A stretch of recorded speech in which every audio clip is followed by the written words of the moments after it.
What's going on? What's going on? We are live. We are live. My camera's not working again this week. Yo, I thought I fixed that, dude. I actually thought I fixed that, so I don't know what the heck is going on. Hold on. Bro, your camera is never working. Let me fix the camera. I can't even tell you. Listen, I can't even tell you the last podcast that we have ever done live that your camera was not broken. Are you there? Because you're not seeing anything. Yeah, I'm here. I Hello. was unplugging my ish. Oh, gotcha. And resetting it. All right, sorry, guys. Give me 1 second here. Boom. We're Gucci. Boom. There we go. There we go. All right, in the chat. Sorry, guys. Sometimes I got to reset my webcam. It messes up. Spider Plays says hello. Call Z says, oh my God, LOL, just in time, I guess. Yo, how's it going, Spider? How's it going, Call? FS Squad says hello. Hey, FS Squad, good to see you again, dude. It's been a while, Mac Lennon, hello from Nigeria, Africa. Wait, is Nigeria in Africa? Why did I think Nigeria was? Yeah, it is in Africa. Hokage says that sweet life of Derek and Cody. Yo, I used to watch that show all the time. Sweet Life of Zach and Cody. Oh, yeah. Kid X says hello. Alex says, hey, yeah, podcast night. Yo, we got tons of motherfuckers in the chat tonight, Mr. Codations. How are you doing, sir? Dude, I'm doing good, man. I'm doing fantastic. I'm actually pulling up the Twitch here real quick so I can tune in. You know, sometimes I like to look at your face, even though we're like, you know, way far behind our audio. But, oh, what is this mess? I'm a co-host on this channel, and I even have to watch an ad on Twitch. What is this trash? Hold on. I got something for you then. Okay. Yeah. What is it? What is it? So out of all my, since you first pegged me on my Discord server asking for my help about a microphone. Yep.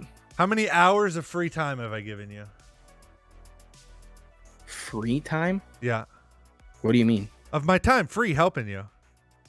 Not enough. Not enough for that $5 monthly Twitch sub so that you don't get ads. It's cool though. I'm just saying it's cool though. Not enough for that $5.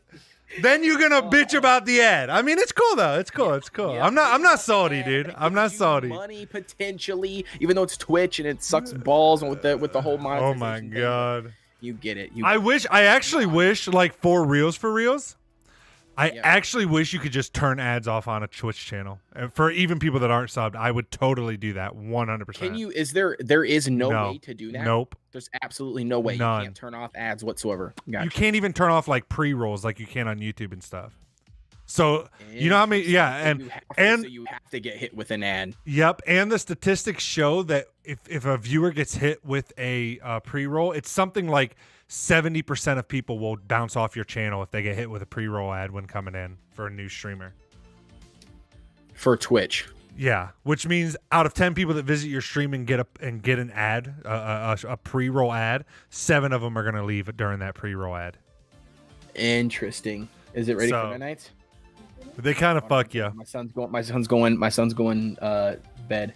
You want to say hi? Yeah, say hi. Dude, we're gonna put this in. We're gonna put him in one of the thumbnails eventually for the podcast. There we go, dude. It's happening right now with his green hair.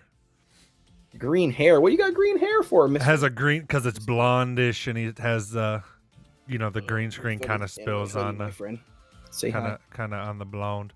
Is he seeing me right now? Is that look because of me? Staring at you. Yeah, he's hi, buddy. How are you doing? Who is this person? He's looking. That's too funny. All right, buddy. I love you. Alex in the chat says not enough. Cody's cheap for real, Alex. Tell him, dude. Tell him, dude. Cheap. I love you. Tell him, dude. Derek says good night, Mr. Mans. You can't come back. You got to go nights.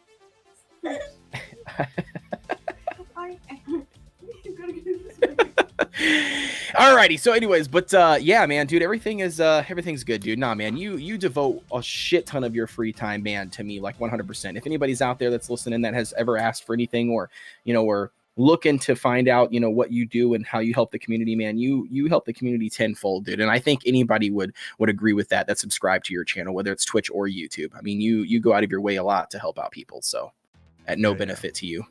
Yeah, I was just kidding anyways, but yeah, thanks. No, I know, but you know what I mean? Like, the people who are tuning into the live stream normally know us, you know what I mean? So, I mean, like, I got to let the people know who aren't, tuning into the live stream, on all these other podcast sites and stuff that only hear the audio, that don't really know us. So, of course. Makes sense.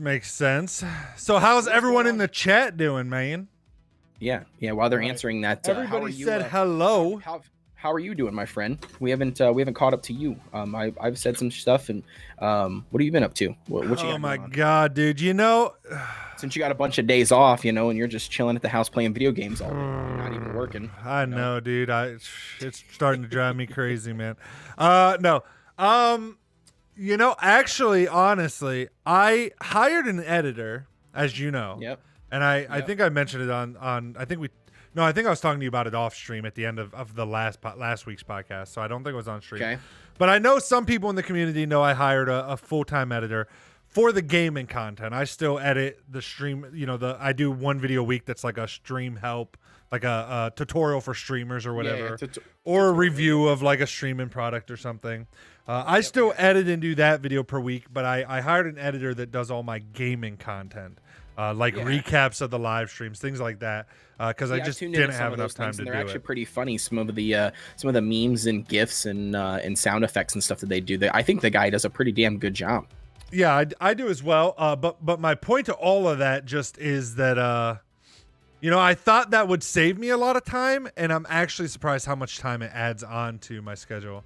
Does it? Now, granted, let me rephrase it. I would say I still spend probably just as much time dealing with that stuff as I did before when I was just editing the video.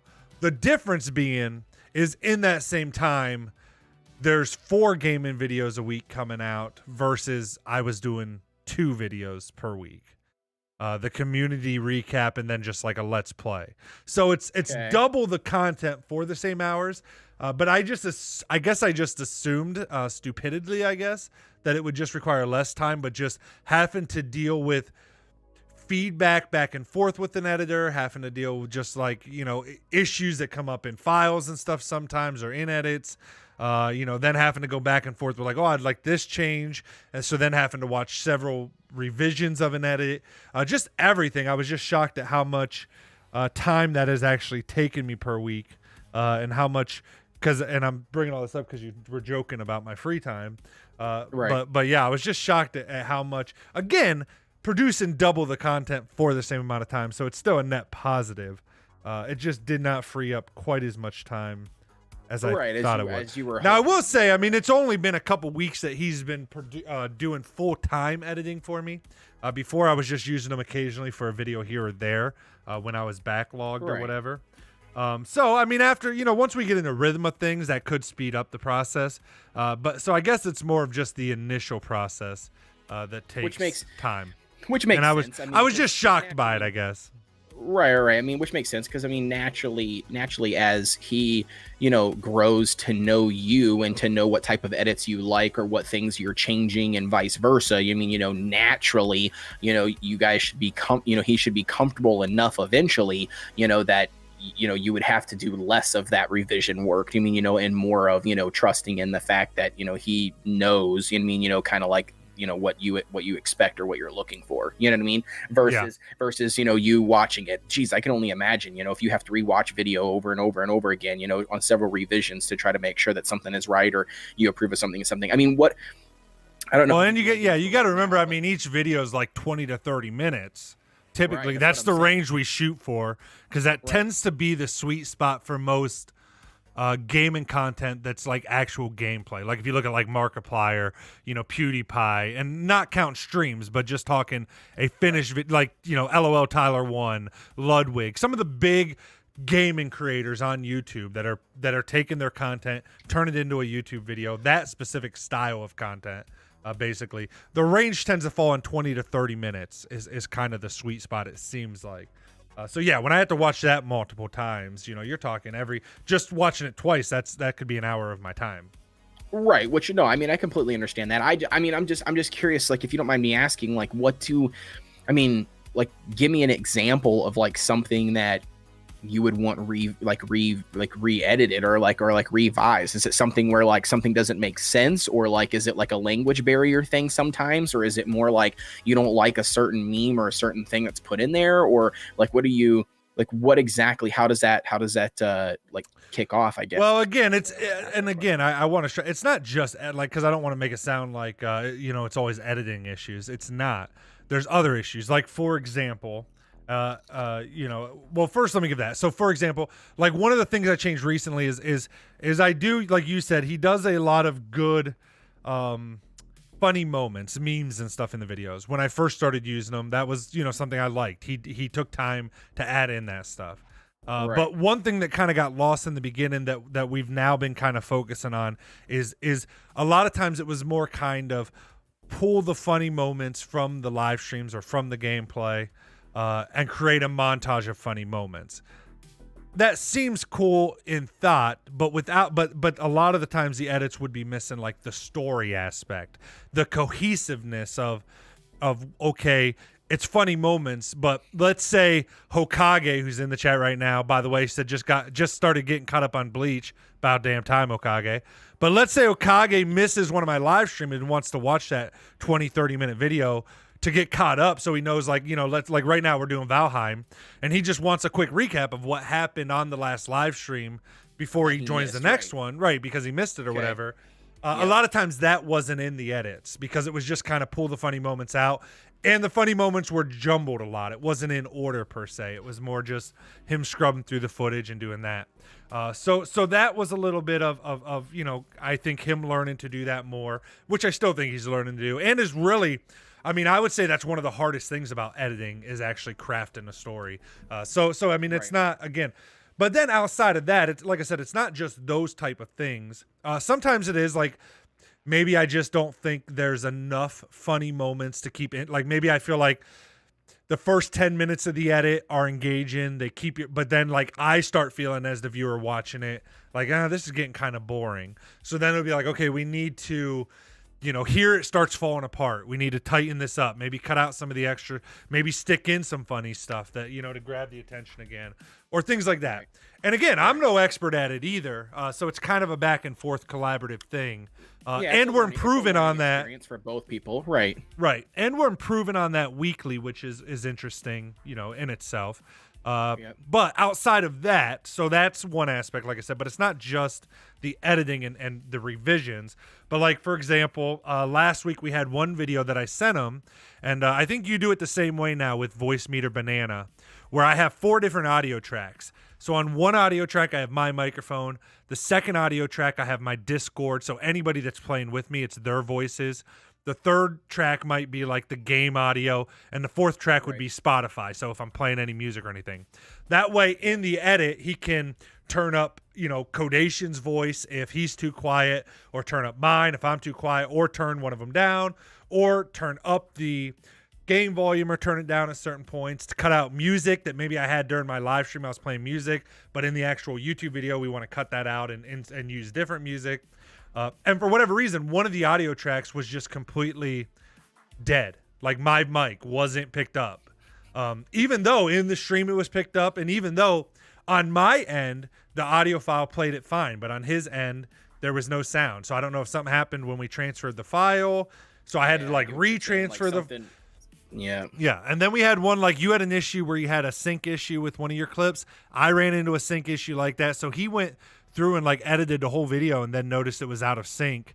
And I had to like go in, fix it. So things like that come up as well, which takes time. Yep. Nope, I totally get it. Okay, it says we should get a super cut of me bullying people for stealing my color.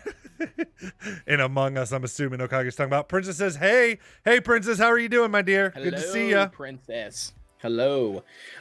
Yeah, man, that's actually very interesting. I mean, that's really interesting stuff. I mean, I know that you were talking highly about having an editor and all that stuff, and I mean, I know that you're still enjoying the experience. It's very interesting for me and my situation because I know I know where you're coming from with the editor side of things, because there has been times where, like, let's say I do like a live summoning session, right? Like in a game, right? And it ends up being like a 2-hour live stream, right? And I'm not on Twitch, right? So I'm doing all my live streams on YouTube. All of my content is on YouTube, right?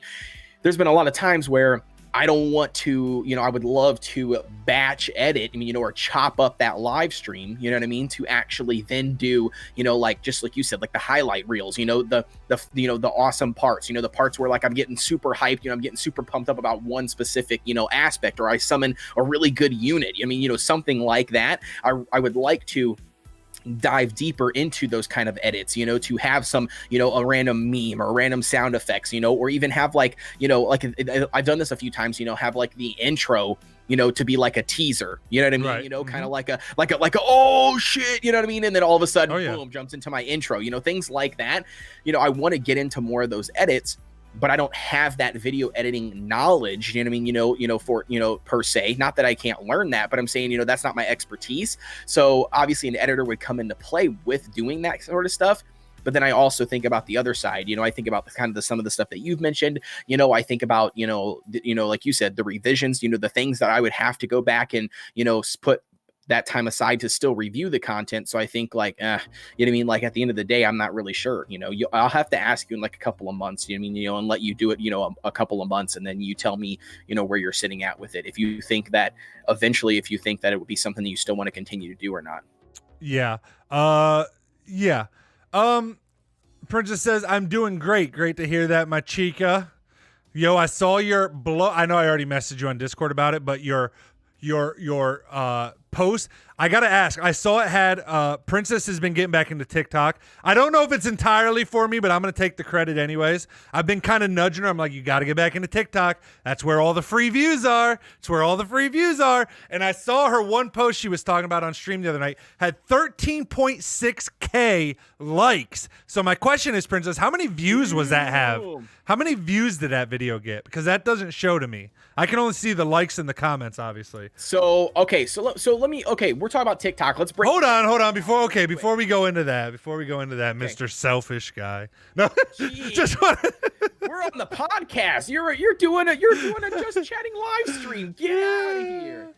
Well, because this is important for people to know. If you're a content creator, you want to know what's happening on TikTok. I'm telling you it. But the problem is, it's just like any platform. Pretty soon, it's not gonna. Princess says you can't see the views. It should show up on profiles. Oh, maybe I'm still all right. Hold on. Let me preface this by saying I'm no TikTok expert. I'm still learning. So maybe it does, and I just didn't realize I have to go to your profile and find the video and see it. But anyways, so if you have the number and you don't mind sharing it, I would be curious as to what your views were. If not, I'll have to look it up later.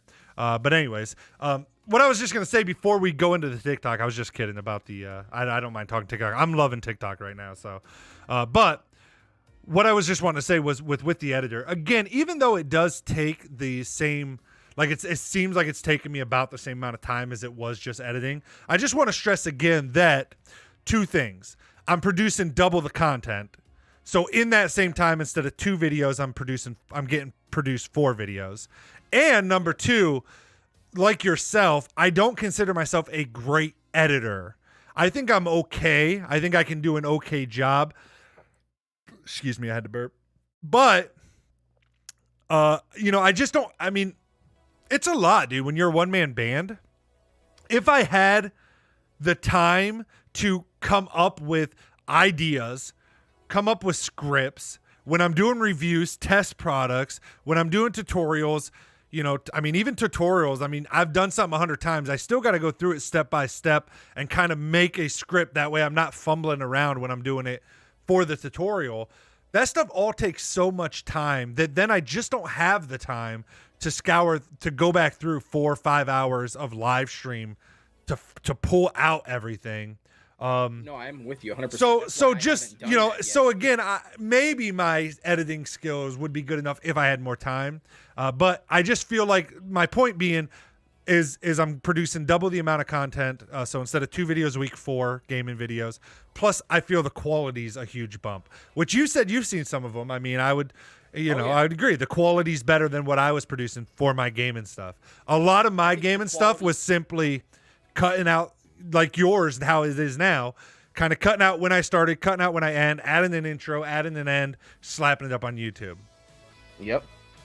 And that's pretty much, and I mean, yeah, we can dive into this rabbit hole, but like, I mean, like, it's hard to explain, but when I say quality, I don't mean obviously quality as in like, overall quality of the video footage and everything else. I just mean quality video, meaning like, it's more entertaining, it's more rich, it's you're getting, like you said, you're getting the highlights, you're getting the funny moments, you're getting those things, but then you're also getting the funny memes. The sound design is pretty much what makes this shit. But like, the sound design that pops up, the memes, the GIFs, what I mean, your reactions to things, things like that.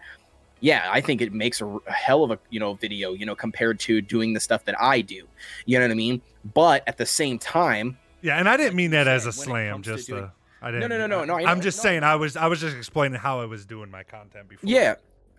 No, I completely understand. But like, you know what I mean? But like I'm saying, again, going back to like what you said, I mean, I don't have that time, to sit through a live stream, and chop that up, to make that, that there. I struggle, man. Me, I make a video a day. Like I do daily videos, every day. Now there's some days where I don't, get a video out or whatever because of real life stuff. But for the most part, I'm doing daily videos, or I strive to do daily videos on games. And it's like, I mean, that's even tough. I mean, there's times where I don't even have time to do that. So I couldn't even imagine, trying to sit through a 4-hour or 3-hour live stream, you know what I mean? That you got to go back and pick through all those parts. Yeah, that would be ridiculous.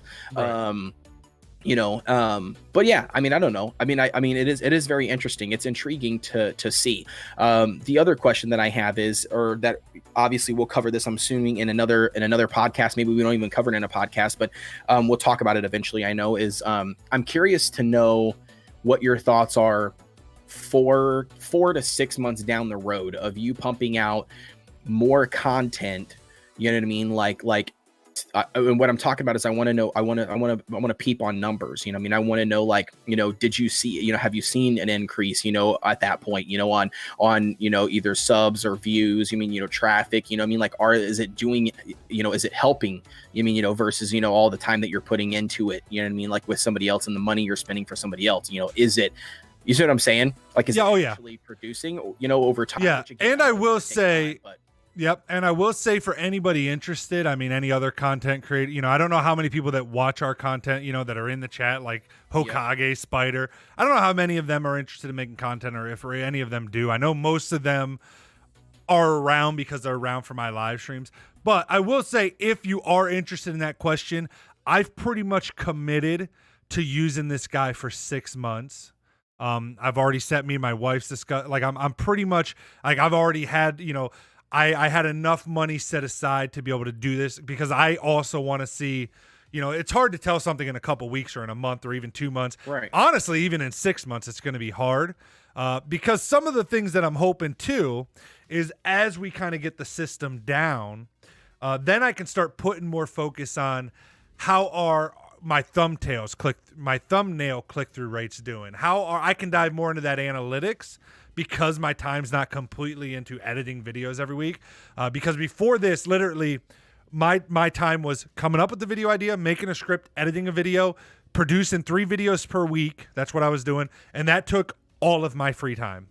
Right. Besides the specific time I had set aside for family, because again, I also stream 3 nights a week, which adds on, 12 to 15 hours of work. I mean, it's work. It's 12 to 15 hours that I can't do something else. Oh yeah. So I mean, so I'm hoping it'll free up some of that. And then I'd be intrigued to see how it starts helping things when I can start focusing more on some of that nitty gritty stuff. And I'm not having to, like I said, right now it's early, so I'm still having to put a lot of time into just keeping things running. But I think it's getting there. So I'm excited. But cool. I will have but my point of that is I will have an answer to that. In 6 months, I'll be able to pretty much, because I've pretty much committed to doing this for 6 months, using an editor. So I should have answers as to how that turns out in another 5 months. I'm eager to hear that stuff and do the comparison. That'd be sweet. Yep. And moving away from that, going back to TikTok, we can dive into that because you were about to ask me something. But before we do, Princess says, if you go to someone's profile, it does show it in the tiny corner, laugh my ass off. For some reason, I thought, Princess, that was only on your own profile. I guess I should have double checked or whatever. I don't know. I guess I just assumed in my brain and then didn't check or something. But I was like, look, or I don't know, must have just had a brain, because I was like looking, I swear, and I could not find what the viewers were. But anyways, she says that video is at 64.3, so 64,000 views as of right now. She posted of her artwork. What is the video on? It is it's a time lapse of her working on her most recent art. So I will say she's already very skilled at painting, or you know. Oh yeah. So you know, she's making good content. I see her stuff. Yeah, I see her stuff. Yeah. That's very cool. So I'm assuming with her starting a TikTok account, you're going to just pretty much do these time lapses with any art piece that you create in the future, right? I mean, that would be the best way to go with uploading content to TikTok, right? Are you asking me or are you asking her? Because I mean, we might have different. But yeah, no, she's if she's still chilling in here, yeah, for sure. Let her answer and come back with an answer. But in the meantime of that though, she said probably. I just do updates. Okay, yeah, very very cool. Yeah, I know she has mentioned, and but she has mentioned kind of splitting up her content to where she does, her art updates and stuff like she does, but then also kind of doing half of her content around helping other artists, which I've seen her doing a lot more on Twitter. And I find a lot of those posts to actually be super fascinating. So I think personally, this would just be my suggestion, but I do think that doing some of that on TikTok could be huge for her. And I would recommend that she does kind of like she's been doing on Twitter, try to do like a 50-50. I would even argue, I mean, I know Twitter brings in probably most of the revenue for her business. I'm making assumptions here. She's welcome to correct anything I'm saying. I am making some assumptions. But I would say Twitter brings in most of her revenue. But I will say TikTok has a potential to be way bigger for her than even Twitter is and was. It's just where it's at. It's always easier. It's always easier to get more free traffic on newer social media sites than sites as they become more populated, and not just more populated, but more gets older. More mature. They start getting advertisers, and then then it becomes about paid traffic. Twitter's kind of been the outlier because even though it's been around for a long time, it is never blown up like it has until these last couple years. I think actually President Trump really helped with getting people on that.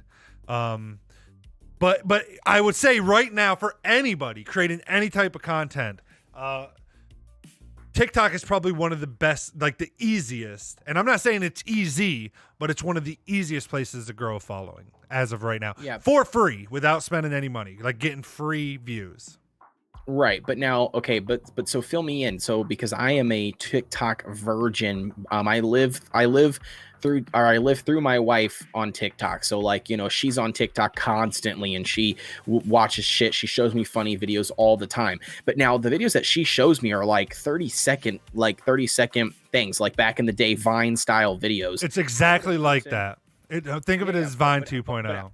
Okay, but how would a person like me and you, or like a gaming content creator, I can't think of anything that I could use from my videos I'm already recording. Or you're saying I would have to specifically make something 30 seconds long that would fit on a TikTok channel, because I have no clue what the hell that would be. So it's up to 60 seconds now you can do on TikTok. So it's up to a 60-second video. And number two, think of it this way. Princess just said something, and this is exactly where it's going. She says, there's a bunch of kids on there. Kids like games. It doesn't have to be gaming content. You can post funny videos and then just like, as you're growing a following, announce your Twitch and stuff in your videos. Like just do a little, hey guys, don't forget, I stream on Twitch. If you're into gaming, like there's building the audience. Even if let's say you build 10,000 followers on TikTok, because that's literally pretty easy to do in my opinion if you just start posting consistently. At least as of today, as of right now. That can change in a week, that can change in 2 weeks. Instagram they don't really have a mature algorithm yet. They just kind of show everybody's videos, and I think they just kind of then go off of watch time and like, you know, likes and stuff still. It's kind of basic, it seems.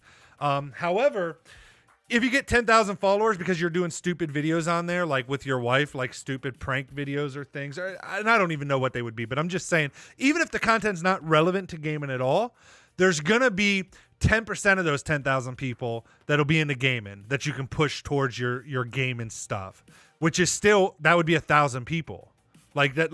And so because it's so easy, the amount of work you'd have to put in to get that 10,000 followers would probably be the same amount of work you'd have to put in to get 1,000 on Twitter or something. So it's just so much easier that it almost even if it's a general audience, it works. Number two, you should do some gaming content if you're a gaming creator, but you can do clips. So clips from games. I know, I get you. And so it would have to probably be.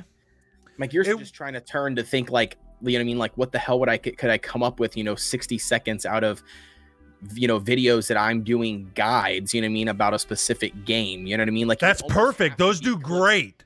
And people just do them as parts. So like, hey, here's my first tip. This is part one. Like, turn the 5 tips into 5 parts. What? And those do fantastic. Like, I saw guys that are, for instance, 60 seconds is actually pretty long. It is. If you think about it, let's say you make a YouTube video and it's 6 minutes long and it's 5 Valheim tips. I mean, that's 4 or 5 TikTok videos. That's it. So you just do parts. Like, I see people do that and they do fantastic. And it gets people to follow because they know the other parts are coming out. Like, hey, here's Valheim tip number 1 for base building. Here's Valheim part number. Like, make sure you follow for part 2. Those work great. Dude, that's ridiculous. So I will say, well, first let me read. Hokage says, but do any of those followers switch over to YouTube and shit? So let me answer this. Or answer that question. The answer is yes. Again, the answer is not going to be all of them. Like, not all of them, but I know a guy personally that I found on Twitch, started following his live stream. He grew to like 1 million followers on Twitch. He is a partnered streamer now or 1 million followers on TikTok. He is a partnered streamer on Twitch now, just by sending people from it. So yeah, again, how many? I don't know. I mean, I don't know that number personally. Again, I'm not an expert at TikTok. I'm just getting into it myself because I should have got into it sooner. I knew I should have got into it sooner. I actually have a friend in real life that was starting to do comedy videos, and he was posting them on Instagram. And I'm like, dude, fuck that. Start posting these on TikTok. He's making full-time content now, full-time paycheck, like $100,000 a year, full-time paycheck, sponsored by several companies, all from TikTok, making comedy videos on there. Dude, you need to hook up with him. Dude, you need to have him shout out, like, use something of yours that you've mentioned or something, shout you out. Yeah, I don't ever ask for that stuff, man. I don't. I give, like you said, and if I get it back, I get it back. If I don't, I don't. I don't really care. It's just, I believe in karma, man. It pays for itself. Listen, it does. I agree with you, but there's nothing wrong with asking, hey, man, you know what I mean? Like, is there any way, that we can do a collaboration or something? Don't sell it as like being like, hey, I just want you to shout me out in your. Well, but that's the thing. We're not in the same niche. I mean, he's doing comedy videos, like skits. So, I mean, I'm doing gaming content, so it doesn't really work for it. So that's why I mean, if he was doing gaming content and I helped him grow like that, maybe I'd be like, hey, can we do a collab? Like I asked you, and you said, no, I do mobile, you do regular gaming, so it don't work for me. And I'm like, okay, fine. You know what I mean? And just like, I helped you, and then I'm like, oh, you should sub to me. It's only $5 a month, and I help you all the time. And you're like, yeah, ads. I'm like, hey, fuck off with your ads on Twitch. Go join YouTube. That's funny. Alex says Cody takes 90 seconds to do a small intro. He'll need to stop talking. Bro, dude, this guy. So like, dude, Alex, man, he's literally like one of my best friends, right? And so you know how many times I've recorded videos? No shit, I've recorded videos with him in Discord, right? Like just listening to me. Like he's muted. I'm making a video really quick. Do you know what I mean? Do you know how many fucking times, dude, I drop an intro, Derek, and it's literally like a minute 45 seconds, and I didn't even said what the fuck the video is about. Like I just introduced myself like for a minute and 40 seconds, dude. Dude, it's ridiculous. I've been there, man. Again, if you go back and watch some of my video, I just went through and because I was organizing my whole YouTube channel, I set it up so my homepage is split into different like when you go to my page and you scroll down, there's now different sections. Like there's gaming, there's a section for the podcast, there's a section for the latest, each section. Nice. And it took me forever, but I had to go through like all my old videos, and I was watching some of those old ones, man. Some of those old playthrough videos and stuff. I posted one in the Discord, in one of the channels of it was called God Mode Game. Oh, that's the one with your hair, dude. Yeah. Dude, it's just funny watching some of those. I'm like, oh my God, I would talk about I probably still talk about absolutely nothing sometimes, but sometimes your brain, you're like doing something in a game and your brain's just trying to fill in this. I don't know. It's funny, man. Anyways. Yeah, but see, you always do. But see, a lot of your stuff, a lot of your stuff is always, like what do I want to call it? Like live, you know what I mean? You know me, I don't use a script, you know what I mean? So because I don't use a script and I've got a massive ADHD brain, I literally start, I'm like, oh, you know what? I'm going to talk about this. This is going to be what this video is going to be about, right? I spit my intro, like my little, like, hey, I'm Codations, check me out. I got a red beard type of shit. And then all of a sudden, then it goes like typically just like an ADHD mind, it goes like this. And then it instantly goes, all these other fucking stops, and then I finally get exactly where I need to go, and then I look down and I'm like, motherfucker, it's been 2 hours or 2 minutes. What the hell? You know what I mean? I'm like, that's not gonna work. You know what I mean? Or there's been times where I get through an entire 15-minute video, right? You know me, right? I try to keep it, in that window, I get to like a 15-minute video, or in my mind, I'm like, I got 15 minutes, to get whatever this video's on, like a first impressions on a game, by the way. I just did this earlier today. We're recording a video for a new game. I literally, all it is a first impressions, right? It's my first impressions. It's me playing the game, saying, hey, this is what the game is. Here's the back end behind the game. You know what I mean? Here's some things that you need to know about it. If it's something that you like, you can do whatever, right? Mm-hmm. That's what it's supposed to be about.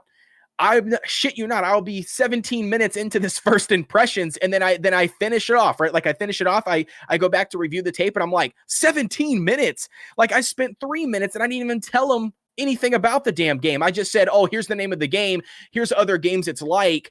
We're going to get into some combat, but here's this information first. And then I'm like, fucking 3 minutes in. It's like my viewer average viewing duration isn't even that long. Like people aren't even going to watch the damn video. Oh my gosh, dude. I'm telling you what, man, it's tough. It's tough. Like I said, just because, like I said, man, I got that ADHD brain. I think a script would help me. But I'm also a really shitty and slow reader. You know what I mean? So I feel like I would sound like a robot, until I got used to it. I'd have to I don't know, somehow get used to like. Yeah, I don't know if you're. Yeah, I mean, reading a whole script like I do on reviews or tutorials take time. I would, but having just bulleted points a lot of times can help with that. Personally, I found. At least that helped me in the beginning. Yeah. Yeah, keep me on top. Yep. And Princess says, she says, oh yeah, my art friends do videos in parts, talking about how we were talking about doing separate parts. And she says, if you got your YouTube link, yes, but I'm not sure what that comment was about, where she said, if you got your YouTube link. So she might have to refresh. And then she said, TikTok will pay you. Yeah, you can actually make money. They have a creator fund where if you're making content on there and it's doing well, they'll actually pay you part of the revenue, that they're receiving for your content. Like basically like YouTube partnership. How that works. How does that, how does that work with like percentages and stuff? Is it better, worse, the same as YouTube? Do you know? I do not know, to be honest, but I'm not against looking it up real quick. TikTok creator. You should ask your buddy that in real life how much money he makes on TikTok at whatever he is, 1 million subscribers or 1 million followers or whatever. Yeah, I forget what he's at, but Wait, didn't you already mention you said over 100,000, right? yeah, Or he said around he's making. 100,000? Yeah, he said he's making 100,000. Is what he Just last from told me. Twitch itself, or is that like affiliates Not and brand Twitch. marketing This and isn't. everything This is. else? You're. I think Not you're Twitch. I mean confusing the. TikTok, Yeah. TikTok, From. TikTok, TikTok, That's TikTok. with everything. So his brand deals, which as you grow, you get that stuff. So yeah, that's his total. So that's not just like from the creator fund or. I would say majority of that probably doesn't even come from the creator fund. I would say 80%, 70 to 80% of that revenue probably comes outside of TikTok itself. Just like most Okay. YouTubers, their ad revenue equals probably 20 to 30% of their actual paycheck. Most YouTubers, Okay. they do not make money from YouTube. Yeah. It actually So- the ad revenue it actually is like a small part of most YouTubers' earnings. It's the brand Right. deals, So my question, merch sales, things like that. is when does that actually take off for a person? I mean, I just hit 4,000 subscribers, by the way. Woo woo, pat myself on the back. Whoa, whoa. But my question is like, when does that stuff actually happen? And what I mean by that is like, I still have yet to really find companies. I mean, it's been companies that I've signed up for, like, the affiliate, stuff and brand stuff. And then also people that have reached out to me. But most of the time, at least the companies and stuff that I'm dealing with, they don't there is no sort of like, oh, we want to pay you this amount of money for this or feature this. No, it's 90% of the time, like, what can we give you for free? You know what I mean? Like, so then you can, do this for us type of thing. You know what I mean? Like that's like, and what I mean by that is like mobile gaming, companies. They want to give me free in-game resources, you know what I mean? And not real money in real life. So it's like, that's not helping me. I think I think two things. Again, let me preface this by saying I'm not an expert. I'm not a huge creator. I'm still learning and growing, but I have always enjoyed business. I do always study business, and I study this stuff a lot. But I just want to preface that I'm not an expert. So maybe my numbers are slightly off. Maybe my thoughts are slightly off. But overall, I think this rings true. So I think it's two things. Number one, I think, well, actually, I'll say three things about this. Number one, I think it takes higher and higher numbers every single day. The problem is more and more people are becoming influencers every single day. So there's more and more people every day that has 10,000 subscribers on YouTube, for example. Like that number just is constantly increasing. And it's not like just because it's not like there's this number of when you hit 5,000 subscribers, you start getting sponsor deals. It's companies have a budget of money to spend. They're obviously going to reach out to the highest market share they can get for their money, just like everybody else would do. Again, that number's kind of increasing every day. With TikTok as well blowing up and all the influencers on there that have just gotten to millions of subscribers and stuff. It's continuing to do that. There's just more and more people that have an audience that can promote a business's stuff. So that makes it harder and harder to get to that point where then you start getting sponsorship deals and stuff. Number two, I would say currently for YouTube specifically, I think that number's around 10,000. That doesn't mean you won't get any sponsorship deals now. It's just the amounts are probably going to be pretty small for the amount of work you'd have to put in. And a lot of times it's probably just as much of a hassle for the company because, again, that number's growing. So it's far and few in between. And if you do get it, it's probably, the third part, which is you don't start getting it till you start asked for it. You'd be surprised at how many companies that have offered me a free product or free resource. And I told them it costs this much for them to do a thing. And I haven't always gotten okay, yeah, we'll pay your, let's say I told them, sorry, it's $1,000 for me to I don't do money thing for reviews, but it's $1,000 for this, for me to do this video or whatever, to work, like to collab on this video with you guys. I've not had anybody accept that amount that I've thrown out yet, but I've had people at least come back and offer me some money. So I think asking's part of it as well. But just like you, my audience just isn't there to really command what I would want to actually make it worth my time. I'm focused more on, because I will say this, third and fourth, if you're a small content creator, all advertisements are bad for you, honestly. Getting 4,000 watch hours and turning on ads on YouTube will hurt you some. Most people take that trade-off, most people whatever, but in the long run, for the most part, ads hurt you. When ads start introducing into your content, you start losing people. Let's say you're making a 15-minute video, like with YouTube today in 2021, you're probably going to have at least 2 ad breaks throughout that video, as well as a pre-roll and an after-roll, which means at any of those points, if your content's lacking even a little bit, whereas on a normal video, people might have stayed. If they get hit with that ad spot and your video's not captivating enough to keep them, they might have stayed and watched the whole thing if you didn't have ads, which would help you in the YouTube algorithm because you'd have higher watch time and stuff. You now lost them doing it in an ad segment. So ads always will cause your bounce rate to go up. Right. Which that makes perfect sense. But now my question, but I guess, I don't know. I mean, I guess my next question is isn't everybody getting used to ads yet? I mean, like, I feel like isn't that becoming the thing? Like, it's just expected. Yeah. Let me give you my thoughts on that, I guess. And then, but real quick, Hokage says Raid Shadow Legends. Actually he said Legions, but it's Legends. But yes, you could probably get sponsored by Raid Shadow Legends. They're pretty easy to get sponsored by, but I don't think they're a great company. Probably could. No, they're not a great company. And not only that, that's a joke in the mobile gaming industry. Yeah, it's a joke in all the gaming industry. It's a sellout. It's a sellout. Yes. You pick up Raid Shadow Legends and you're doing Raid Shadow Legends.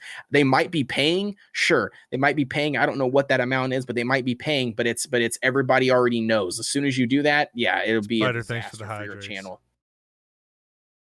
And to answer your question about the ads, is everybody getting used to it? The answer is no.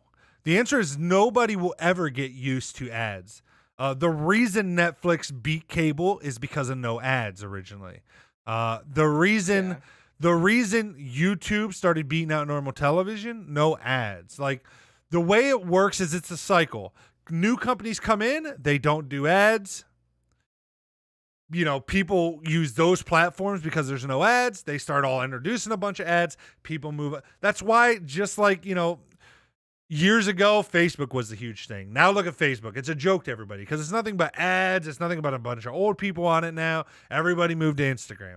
Instagram, it became all about everybody selling their shit. All these businesses always pushing shit. All these ads. People started moving to Twitter. And now, TikTok. Like, it's a cycle. So no, nobody's ever gets used to ads. People don't want ads. People don't want to pay, whether right or wrong. People don't want to pay for content and they don't want to view ads for content. They don't want to do either. They want their cake and they want to eat it too, which is how I'm probably the same way. Like, because I'm a creator, I tend to be more forgiving of ads because I'm like, I understand how it is. But the truth is, nobody wants to watch fucking ads. I don't. Yeah, but see, that's where I'm a little bit different. Like as soon as like I was watching ads obviously prior, but like before I even made content, like the moment like YouTube Premium came out, or the ability to never have to watch an ad, I was on that shit. I instantly paid the $10 a month, or whatever it is, and then I don't have to worry about it. I use YouTube Music as my main source of music, like on my phone, driving in the car, Bluetooth, like everywhere, so I pay that price, per month, and I haven't watched ads in forever, on YouTube. Yeah. You know what I mean? So like, but I get where you're coming from. But what's interesting is, to me, is then how is, if that, let's just say that is the case, you think, if that is the case, that a person like me and you, right, like our channels, what, 3,000 subscribers or whatever is what you're at now, and I'm at 4,000, just hit 4,000, so we're roughly ideally the same. My question is if tomorrow we turned off all advertisements on our channel, no monetization with ads, my question is do you think those numbers we would see over 6 months to a year, we would get way more traffic and way more subscribers and followers and likes and everything else, you think, because we have no ads? It's assuming everything else stays constant, which is hard to test. We'd never 100% probably be able to test for this, but my belief is yes. If if I turned off all, if we were growing at the same rates, everything else being the same, and I turned off all my ads and you left yours on, I would start overtaking your channel. It's just, you would have less bounce rates because people wouldn't be bouncing off the ads. You'd have more people sticking around and probably subscribing, because you don't understand how many people you lose just by pre-roll ads. The bounce rate increase, which again, if you have ads turned on in YouTube, that means you have pre-roll ads turned on. They made it on by default now. Yep. So you like, just the amount of, you probably lose at least 50% of your potential audience to pre-roll ads. 50%. Interesting. I mean, again, I don't know the number exactly, but I know it's high. I've heard this from people that I've heard the number cited several times. I can't remember it to cite it. But maybe you can look it up while we're chatting here or something. But I know that when you have pre-roll ads, the bounce rate goes up significantly. So again, let's say like on your channel, I don't know what you get, but let's say you're getting 3,000 views per day. Well, you got to assume you could be getting 6,000, but you're losing 50% of that to pre-roll ad bounce rates. And that's just the case with anything. I guarantee you, if you look, how on YouTube you can see the drop of when people fall off your video. I guarantee you, if creators have a sponsored segment in their video, like even a sponsored ad, like let's say Squarespace is a popular one for YouTubers. I guarantee you there's a dip there at that sponsored ad. There is, whenever people are there for the content, and anytime their brain stops being sucked into the content and something happens that jars that automatic mode of humans, there's a chance that people are going to leave. It just is. It's human nature. Right. When one person, in my opinion, at least for me, that does a fantastic job at something like that is Peter McKinnon with Squarespace and his fucking. He does, and I guarantee you, he still sees a dip in all of those sponsor segments. Really? I guarantee. But his. And when I say a dip, I get it. But when I say a dip, let me put it this way: why do you think he puts so much time into those when it's just a paycheck? Well, yeah, of course. Because he's losing viewers there, and he's trying to keep that retention. So that right there proves that that's happening, in my opinion. The reason he's doing all that is because of that. Statement that he does a phenomenal job. Like, I don't think I've ever seen another YouTuber take something like that, you know what I mean, and then make it part of his script. I mean, like, he's mid-video, opens up a closet door, opens up a door to a room, boom, he's got another video of himself, like he's doubling himself in the video, which is ridiculous. And not only that, it just adds into that entertainment value, in my opinion. Now, again, I guess, like you said, as soon as somebody sees that it's, Squarespace Tom or whatever the hell his name is, you know what I mean, maybe they would, at that point, like you said, maybe they would just mosey off and be like, this guy. I mean, maybe, I don't know. I mean, but for me, well, again, I know you say you don't know, but the data shows that happens every time. Gotcha. Every time there's a break, the data shows that happens. It's just, let's say, think of it this way. Let's say you're watching a video and you're kind of like, let's say it's again, I'm using an example because I've been playing Valheim a lot recently, but it's a Valheim video on the 5 best newbie base building tips. And you're watching it and you're through number 2 and you're kind of like, I kind of know these aren't that great of tips. And your mind's already your subconscious already kind of starting to think about clicking off of that video and finding a different, base building tip video. And then boom, after the second tip, there's a sponsored ad. It's just human nature. You're just like, fuck it, I'm out of here. Whereas normally if that wasn't there, you might be like, let me wait around and see what the other 3 are. Maybe there's a good one in there. And again, you're not actively, like, it's not like people are sitting there actively thinking that the whole time. But I'm just saying it's that subconscious part of your brain. Right. Oh yeah, there's a lot of what is it? Psychology behind it. Yeah, I mean I completely get that, and I understand that logic. That would make sense. And let me put it like because I don't know how much you know about the psychology of like marketing and stuff. But let me just like, I don't know shit if you're selling a financial service, just by using the color green as the main color of your website, your conversion rate goes up. You will get more sales if you're selling a financial product by doing nothing else except for making the main color of your design green. And you will instantly increase the amount of sales you get. Like, that's how weird the human brain is when it comes to this stuff. Nothing else. Same content, same level of content, same literally just taking a website, and if it's in the financial market and you have one that's red colored and one that's green colored, the green will do better. 99% of the time. I mean, I'm sure there's some weird and blue and yellow, and all of those colors for different industries. There's different colors that do better for different industries because we associate emotions with colors.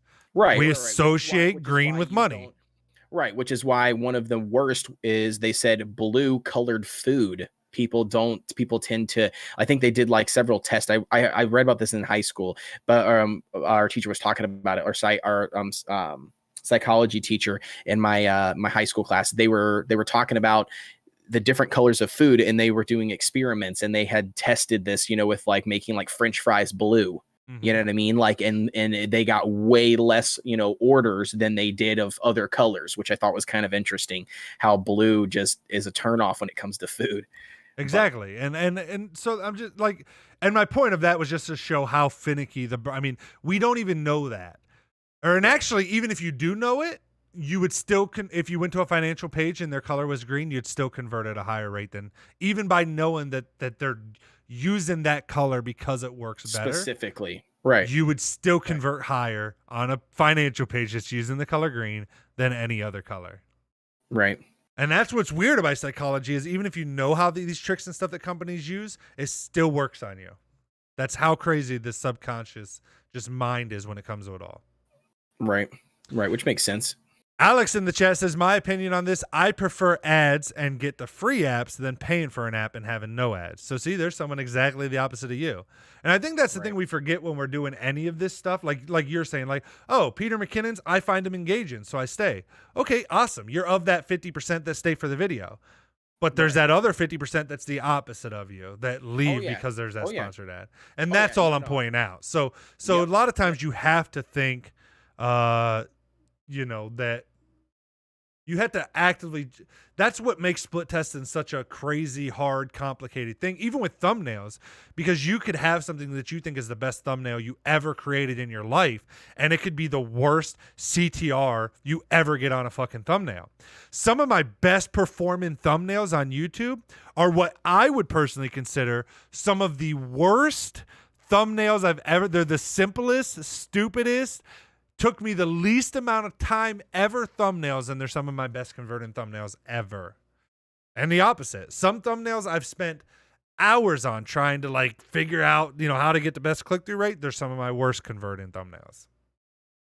Yeah, but I mean, I think there's a lot of other stuff that goes into that. You know what I mean? Like, yeah, they might not be clicking on the thumbnail because of just the thumbnail design. You know what I mean? Like, there's a lot more. Like, that's one of the things that I've tried telling other people. You know how many people I've had that have asked me, like, oh, how much money do you make on YouTube? Or, oh, what do you do, to make more money on YouTube? Or, you do this or do that. It's like, there's so much shit that goes into it. You know what I mean? And even the analytics side of things, yeah, it says, okay, this thumbnail did better than this thumbnail. You know what I mean? But at some point, like you have to move past the fact that it's just visual, right? I mean, like, sure, somebody sees that it's a thumbnail, right? But it could have been the title on that video, of why they clicked that video. Absolutely. I mean, it could be because they've already seen some of your content before, you know what I mean? So they're going to click on it because it's you, you know what I mean? There's a lot of different variables, that go into play into that, not just the overall design of the thumbnail, because and I'll tell you right off the bat,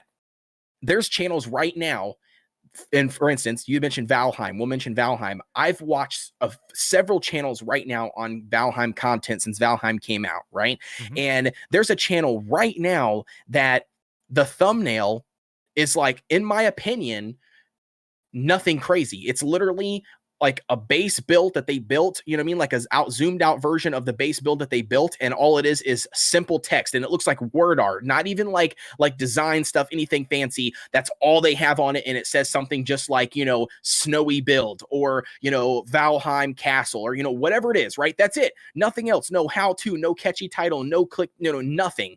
And they have literally went from 0 to like thousands and thousands of subscribers, and all of their videos are just blowing off of the platform on YouTube, and it's crazy. And guess what? There's no talking in the videos. It's literally a music montage on top of them doing some sort of base build. Now, I know that base build is very popular in any game, right? Any survival game that's showing different base builds, I get that. But even taking that off, if you're going on thumbnails, the thumbnail does nothing in that person's, realm, right? I mean, think about it. It's not anything that's been taught about, a fantastic thumbnail. You know what I mean? And I'm on the same realm as you. I've got thumbnails that I think are my worst thumbnails, and they've outperformed thumbnails that I've spent a lot of time on. You know what I mean? That I have matched. You know what I mean? Like high, really, really high. Thumb or performing thumbnail. Templates, you know what I mean? Like, so, I mean, I'm kind of all over the place with it. I don't know. I don't know if really... Yeah. And you are correct that there's other factors at play. For example, a lot of the Valheim ones, it could be because it's a new game and there's not a lot of content. So people are searching Valheim base building tips or whatever, and there's only 100 videos on YouTube. This again at the start where you're saying people went from 0 to 1,000. So there's just not that much content. Then yes, you're right. The thumbnail is not going to matter as much. It still matters. So I think you're thinking about it a little wrong, because it still matters that you have even though the ones that you said are simple, they're probably better converting thumbnails than the other 100 people that made a video. It's just the competition's low. So as you're in a more competitive space, having a higher CTR is more and more important, as well as having a higher quality. Higher quality doesn't always mean more pizzazz. It can still be simple thumbnails that do the best.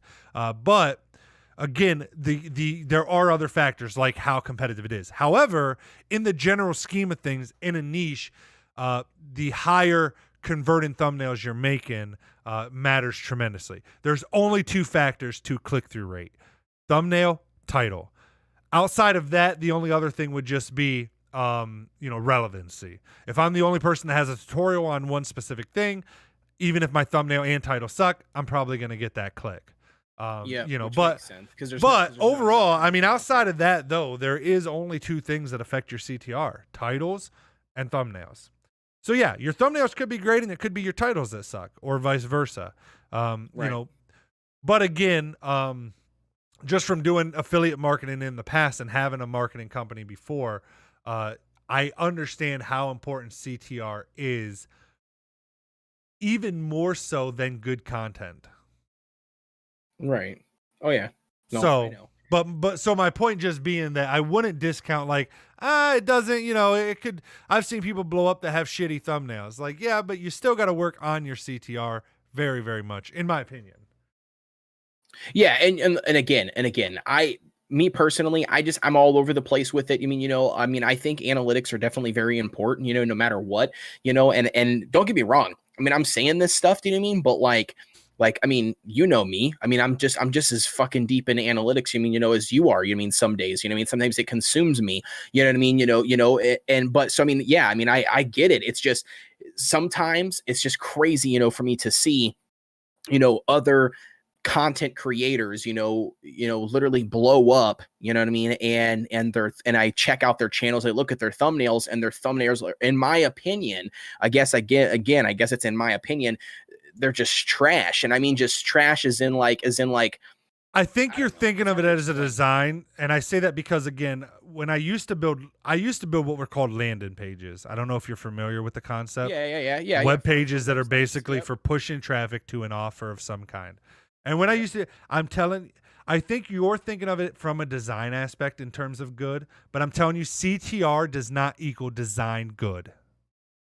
High CTR doesn't equal design good. High CTR equals high CTR. That's it. Even back then, some of the simplest websites, or landing pages is what we called them, but they were essentially a website that just pushed traffic somewhere.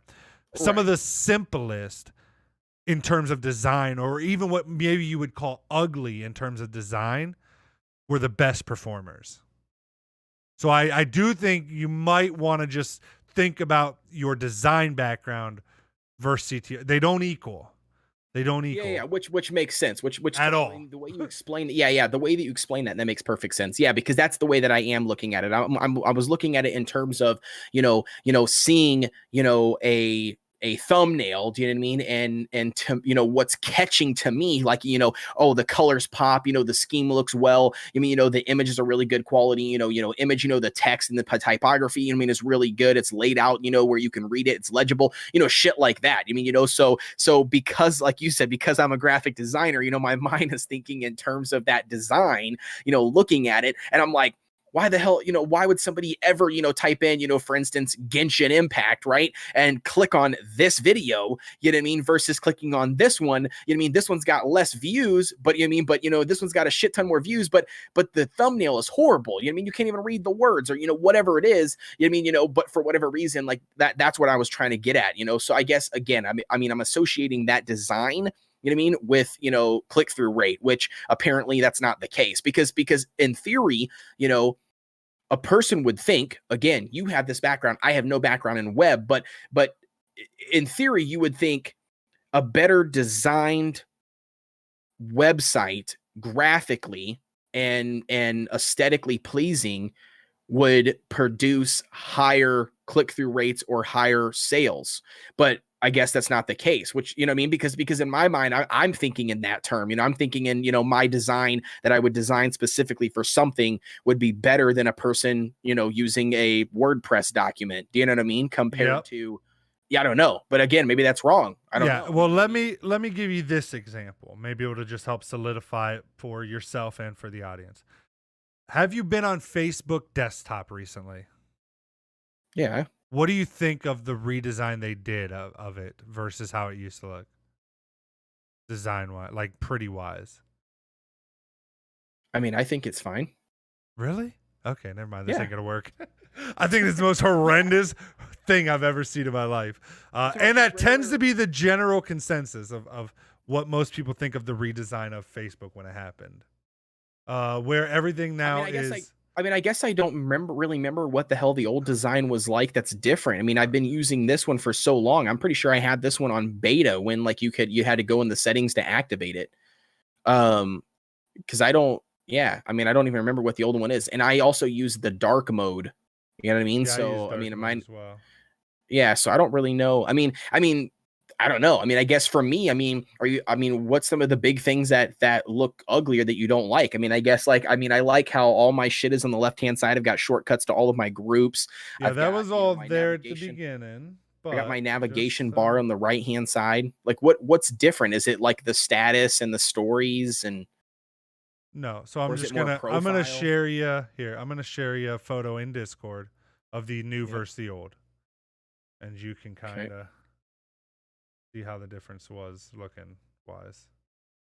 Okay, let me pull this up here. And then, you can tell me which one you think looks better or whatever. I'll catch up on chat while you're looking at it. Alex says, money color here isn't all green, so not working for me. Yeah, I don't know if that was, most psych stuff that I'm going to probably say is, I would assume most of it's probably was stuff that's been done in the United States. So that might be United States specific that green works for money real well because of all of ours is green. I don't know. I actually do think it's worldwide, though, that green works better for financial services.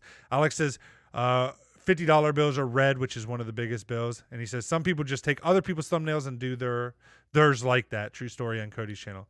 Yeah, lots of people do that. They take what's working. Yuki in the chat says the demons are back. Hey, Yuki, how are you doing, my dear? Good to see you. Good to see you. All right, go ahead, Co. Well, I was just going to respond back to the Alex comment. Yeah, what he's referring to, by the way, is I have another content creator in the same realm as me that was close to the same subscribers. I've left that person behind now, but basically,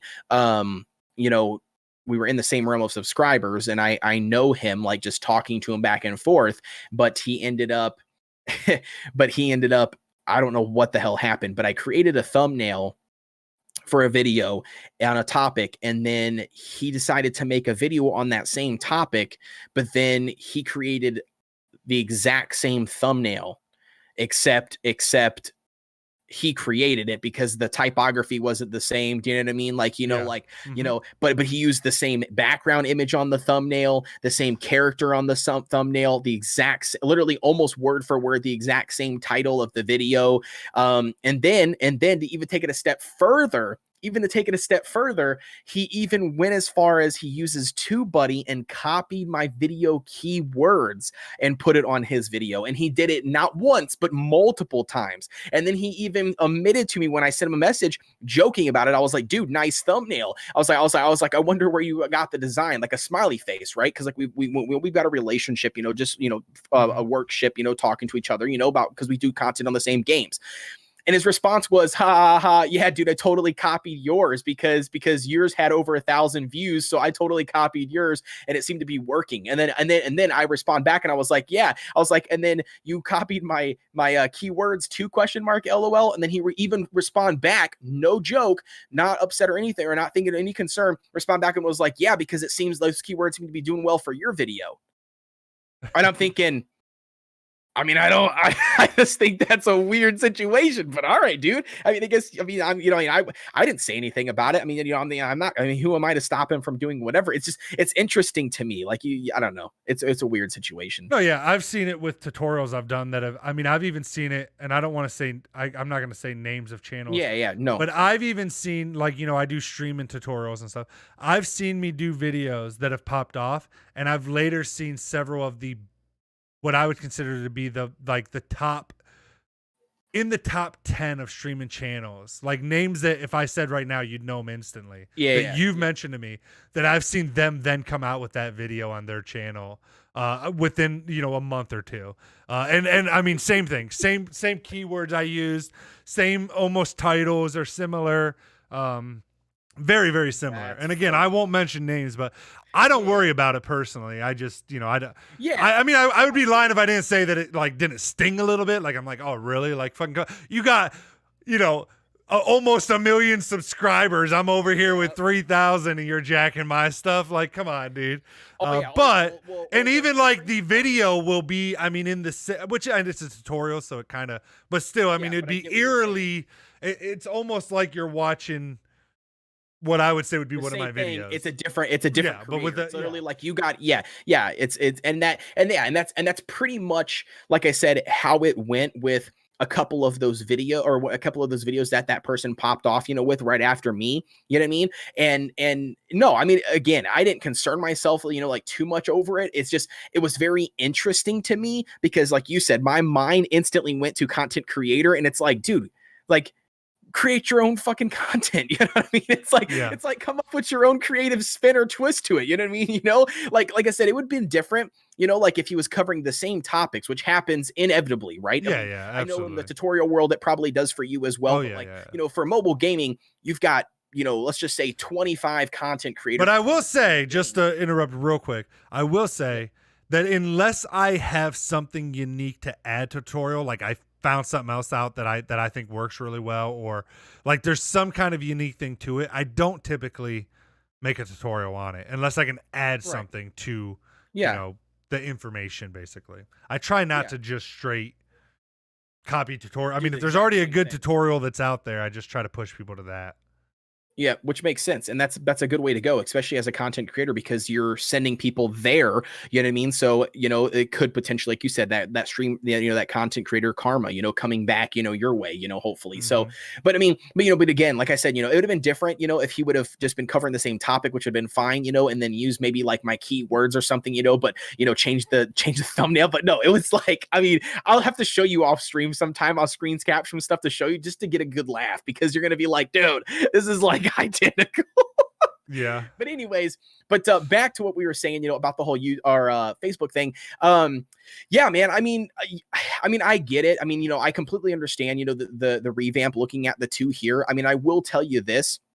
I am 100% a bad person to really judge this. And the reason why I say that is because I am always about the new. I'm always about, you know, like something new, you know, like I want to see the new update, the new layout, the new this, even if I don't necessarily like it initially, you know what I mean? I grow to like whatever that is, you know, or I grow to be accustomed to whatever that is, you know? So I don't know, man. I'm kind of a bad person, you know, to judge that because like I'm even like, you know me, I'm an Apple fanboy, right? Like I love Right. Well, so I've got like all of the betas. I've got all of the demos, all of the everything on all my devices way before they even, you know, launch to the general public, you know. So even if I don't like something, you know what I mean? Like I just okay, whatever, you know, this is the new shit. I mean, you know, and I roll with it. You know what I mean? So yeah. I mean, I don't know. Which I mean that's most people, I would say.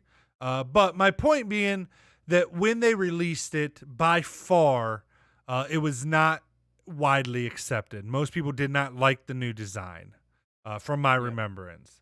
Maybe I'm remembering wrong, but from my remembrance, for the most part, it was widely hated, the redesign of Facebook. Right. However, Facebook isn't designing for, again, design. They're designing for keeping people on their site and click-through rates. Right. And so I was just using that as another example. Yeah, no, I get what you're saying. But I guess there's some people out there that do like the new design, so maybe that example doesn't work. But I was just trying to give another example. Or whatever. Yeah, no, I get you. There's definitely some kinks with it, though. I mean, speaking of that redesign, I mean, some of the big things that stand out to me is the fact that you can only find people's photo gallery by fucking scrolling like 3/4 down their page and finding a little button off to the left-hand side that says photos. That's like the completely stupidest thing that I've ever seen in my life. And then not only that, like the fact that for whatever reason, the most recent button is not on your fucking timeline. Like, I don't understand that. Like, I don't understand why I have to in the app. I'm talking about specifically on the app. I think it's stupid that I have to go up to the fucking settings bar, drop the little the sidebar out, you know, scroll all the way down, you know what I mean, and click most recent and then go back to my timeline. Like, that to me is a joke.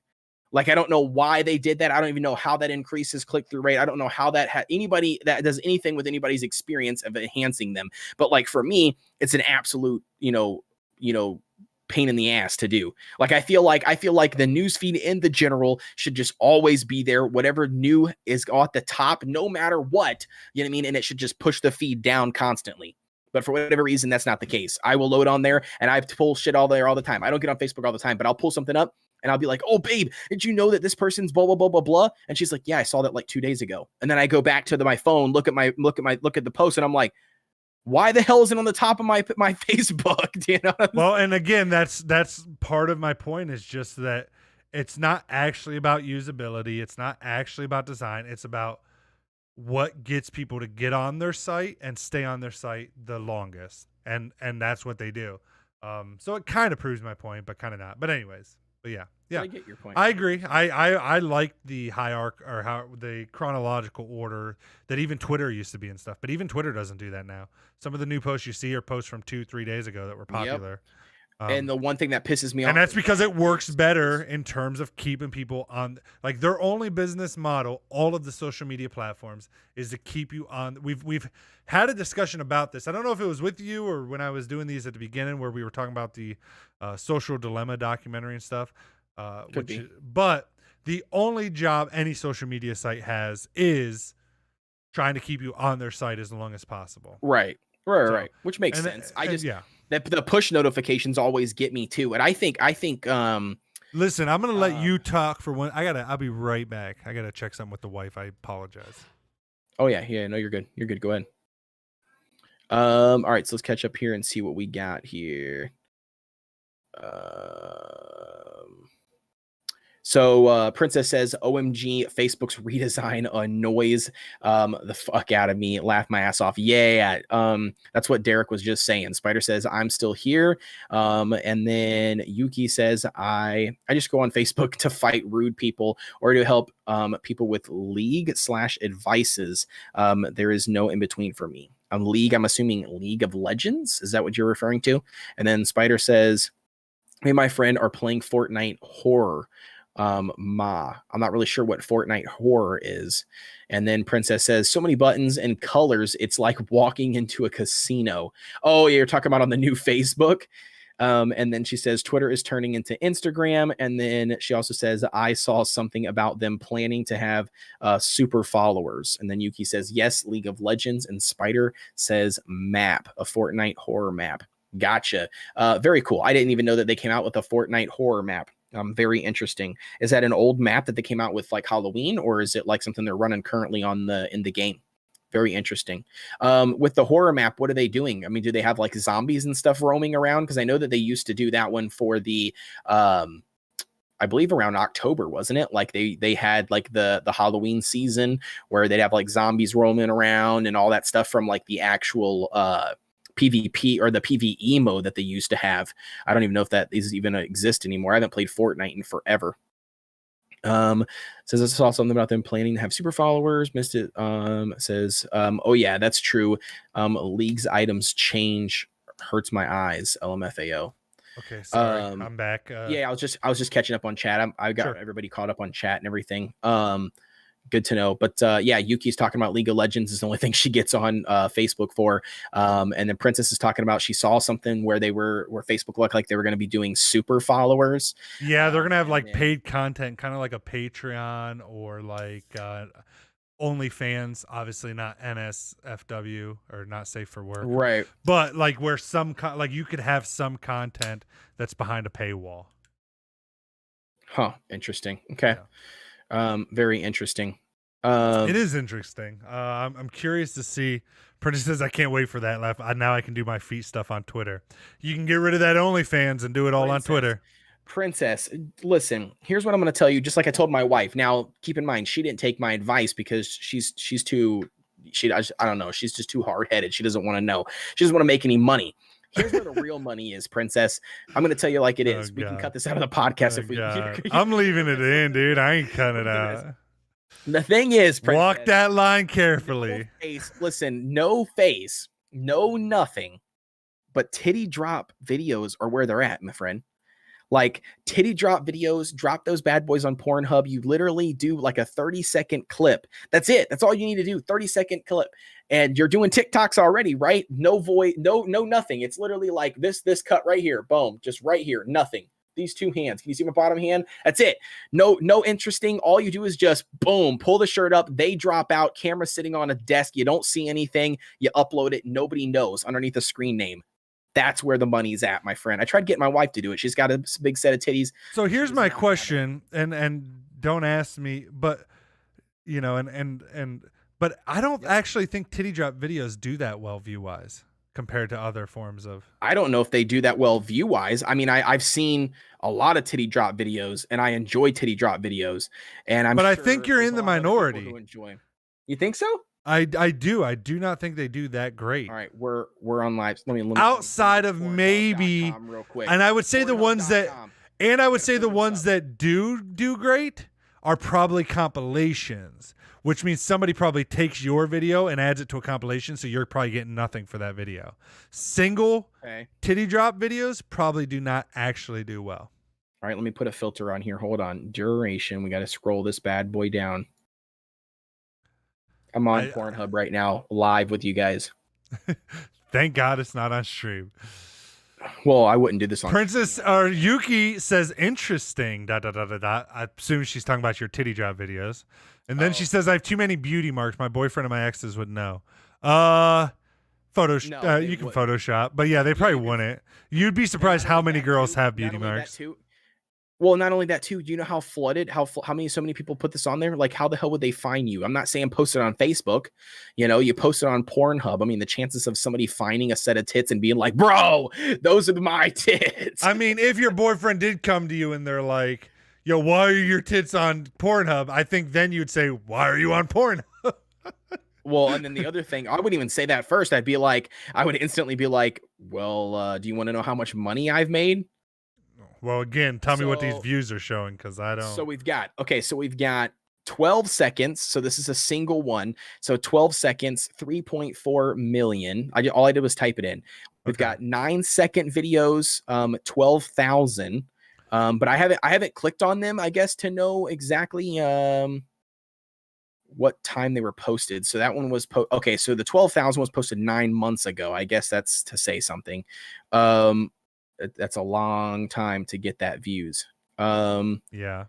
And the million, I mean, there's the million one. 2 years ago is the million one. 2 years ago. They're both home shots, so they're not like professional or anything like that. And I would argue, I mean, but again, I mean, if you were telling me there was multiple with million views, I'd be more intrigued. But my guess would be that for whatever reason, that particular one is maybe an exceptional titty drop. I can't Well, believe we're discussing how to make. I typed in titty. All I did was type in titty drop in Pornhub's search, and then I tried doing the duration all the way down, but you can only go to like under 10 minutes. You know what I mean? So, Yeah. so on that first page, I didn't thumb through any of the pages, but that first page, was showing me shit. So really what we're learning here, all the way up to 10 minutes. So really what we're learning here is Pornhub needs to come out like TikTok and now YouTube with shorts. Why are we saying this on a podcast? We should be marketing this right now. I don't understand why we're not marketing this. This is a genius idea. Alex D says, check the shorts. Porn in shorts. Listen, 60 seconds. Imagine that. 60 seconds. Like, you know how many guys would be totally fine with 60-second clips? Like, you could watch that shit in the work bathroom. You go in the bathroom for 60 seconds and just pop one off really quick. Go back to work. Maybe could be a great turn. idea. Yeah. I don't know much about I don't know much about. Well, I just don't know much about the business so I don't have lots to say. But I do think shorts would probably work well for it. Prentice says, I feel like that's what Snapchat is for. Snapchat, there's a lot of people with private Snapchats, and they are probably short clips. They do a lot of paid Snapchats. Yeah, but I'm talking about like industry wise, like somebody coming out with an app it's not one-on-one. You know, I know it's not a one-on-one thing. It's literally Pornhub in an app form.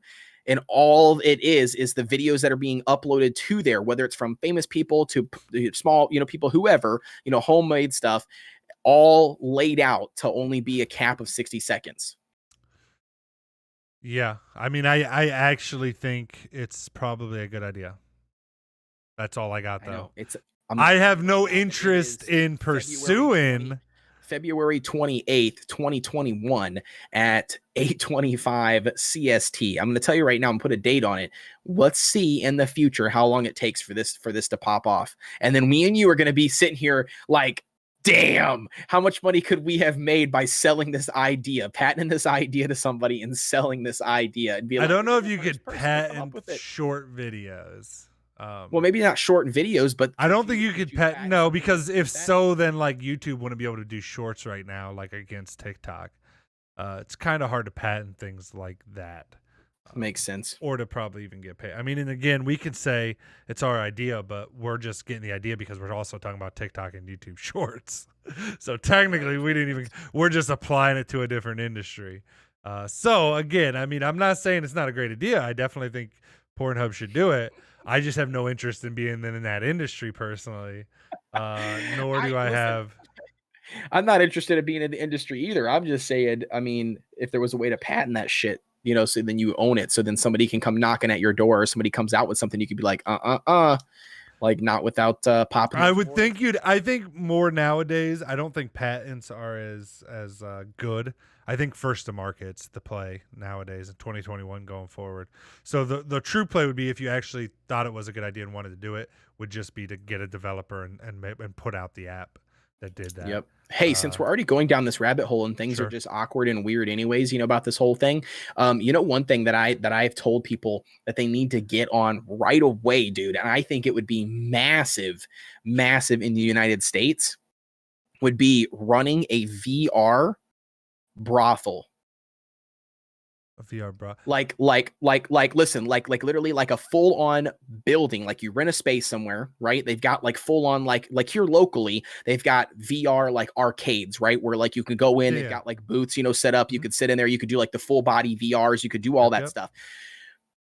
Take that same exact concept, except private rooms. People go in there, and then it's literally a full masturbation brothel, but it's all VR. There's not a bunch of naked chicks. There's no prostitution. There's no nothing. It would literally be just a building. You go in, you can participate in sexual VR, full on, and you basically get what you pay for, right? You don't pay a whole lot of money, you're using your hand and some napkins or whatever the fuck you got in there. And, you're tuning into like just a headset or something. Well, versus getting the full thing. Yeah.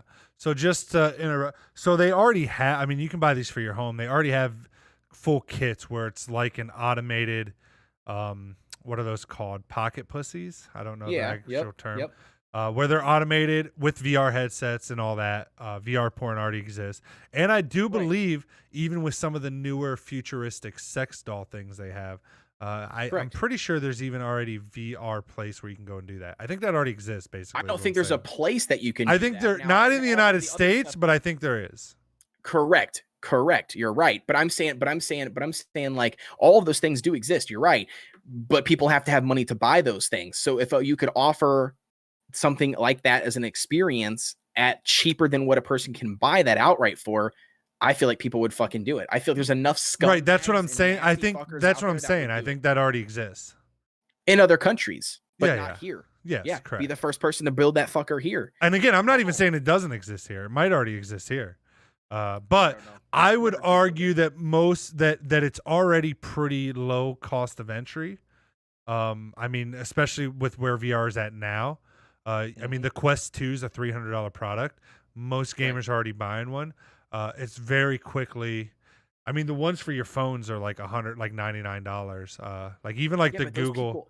But those people wouldn't be the target. I'm talking about target. I'm talking about 25 to I don't even know what 40-year-olds that are still basement dwellers with their moms. You know what I mean? That can't jack off in the basement because their mom is living upstairs, grease nasty balls. That's the people are my target market.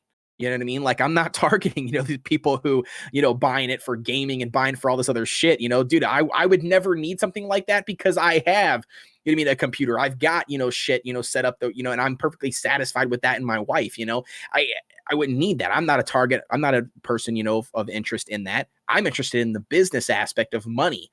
I'm like, people pay for porn. You know what I mean? People still to this day don't even use Pornhub. They go pay for shit. It's like, why the hell would you ever pay for it? It's free. Well, I mean, I would say most people nowadays probably don't go pay for it. Sex shops are pretty dead nowadays compared to what most have shut down. How are they still alive? They're all. The fuck are they still I would alive? say probably toys keep them alive nowadays. They don't sell content anymore. Most of them, it's toys that keep most sex stores alive at this point. And that could be the case too. Maybe it's the toys that they're selling out of those stores. But I'm going to say there's 2 video stores here in Sioux City that have been open forever. And I'm thinking, how in the fuck do they continue going? Again, I'm not and I'm not 100%, but I would guarantee if you went into one and asked them, probably I would say at least 70 to 80% of the revenue is coming from stuff outside of actual content. So dildos, toys, leather stuff, handcuffs, just those types of novelty items versus actual content. That would be. And again, I'm not saying your idea is. I mean, I think at some point, but I don't know that it would be VR. I think the brothel experience would go more towards robots and some of these futuristic sex dolls they're making. Oh yeah. Well, that's what I meant. Like as far as like you would be a full scale and you'd get what you pay for, like a low man on the totem pole would just go in to get the VR headset, to have that, VR experience because they don't have that at home. But then you could have somebody go in there, that's willing to spend a lot more money. Yeah. And they could have a whole full machine, they stick their dick in, and it does everything for them. You know what I mean? Like, like that. Yeah. That would be getting more into AI, and VR and everything, which again, I'm just saying the whole realm of things. I think, somebody goes down to Las Vegas, pops open, a freaking, full on VR, Well, let's see. If a place has them, Las Vegas, VR sex. Let's see.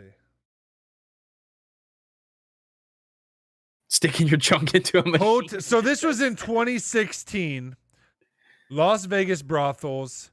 Hotels on the Las Vegas Strip are rumored to be rolling out virtual reality porn, but the experts say it won't hit the same spot as brothels. So this was in 2016. They said you can rent a.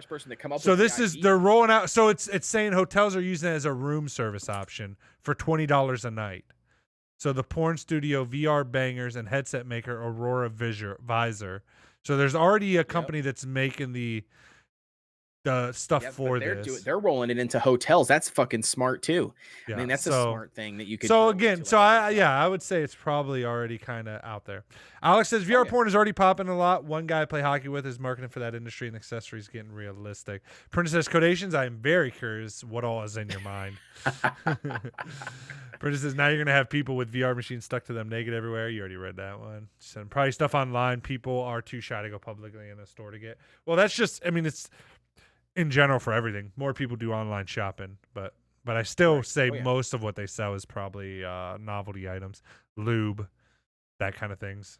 A lot of people like specific lube, and you can't really get good shit at like Walmart or something. Prince says, I don't recommend sticking your junk in a machine. You can't get good shit at Walmart. Like, do you realize that the only lube I've ever bought was like the cheapest lube? Well, I mean, I don't really use lube. I've never had to.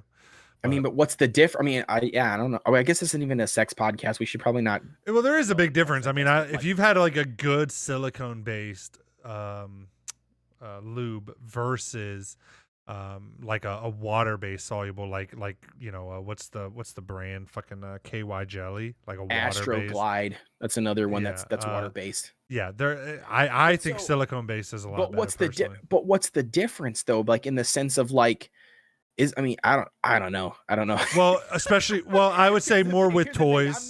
I don't know. With toys. I'm not one of those guys. I'm a little bit of foreplay. We smash it out. I mean, we're done. I mean, I'm looking at 30 minutes tops, at the whole experience. So, I mean, I guess I mean, lube is never really ever needed. I mean, the times that I have used lube, I don't think the lube made anything to do with the experience, better or worse. I think it was just. I mean, well, again, yeah, and I'm more answering questions than saying anything is in my realm or not. I mean, I don't know that I feel like talking about my own personal experiences, but I would just say, I mean, like obviously, like just a little bit of thought, and you realize like some things, anal probably lube matters. Toys, a lot of toys probably. I mean, because. Penises and vaginas kind of self-lubricate themselves to some point. Toys do not. So that's smart. See, this is why you big brain this shit. Like you think outside the box. I'm so focused on like point A and point B, and I miss all of the extra shit. But that makes a valid point. I didn't think about anal. I didn't think about toys and stuff. Yeah, I mean that makes a valid point. I didn't think about that. Yeah. That's. And so I would say then the quality of lube probably matters more than just if you're just having normal. Missionary style sex or whatever, but just penis inside vagina sex, a water-based lube probably perfectly fine, and you probably never need anything more than that. Right. But I would say there's probably a lot of people. I mean, I don't know what percentage of people use toys or things like that. I would say it's probably not that high actually, but maybe. I think it'd be a lot. I think you'd be surprised of how high the number actually is, to be honest with you. That's an awesome. Well, let's just do a quick poll. Who in chat no one's gonna answer. Me and Codation's to answer. I'm just curious if anybody if you can just say, have you used no, we're not gonna ask details, don't freak out, but just have you used toys ever for sex or not? Codations, have you? Yes. Okay. Me for me. My answer is yes as well. Yeah. Alex says no toys need. So Alex no toys. So that's 2-1. Princess says that's a no for me, dog. So there's 2-2.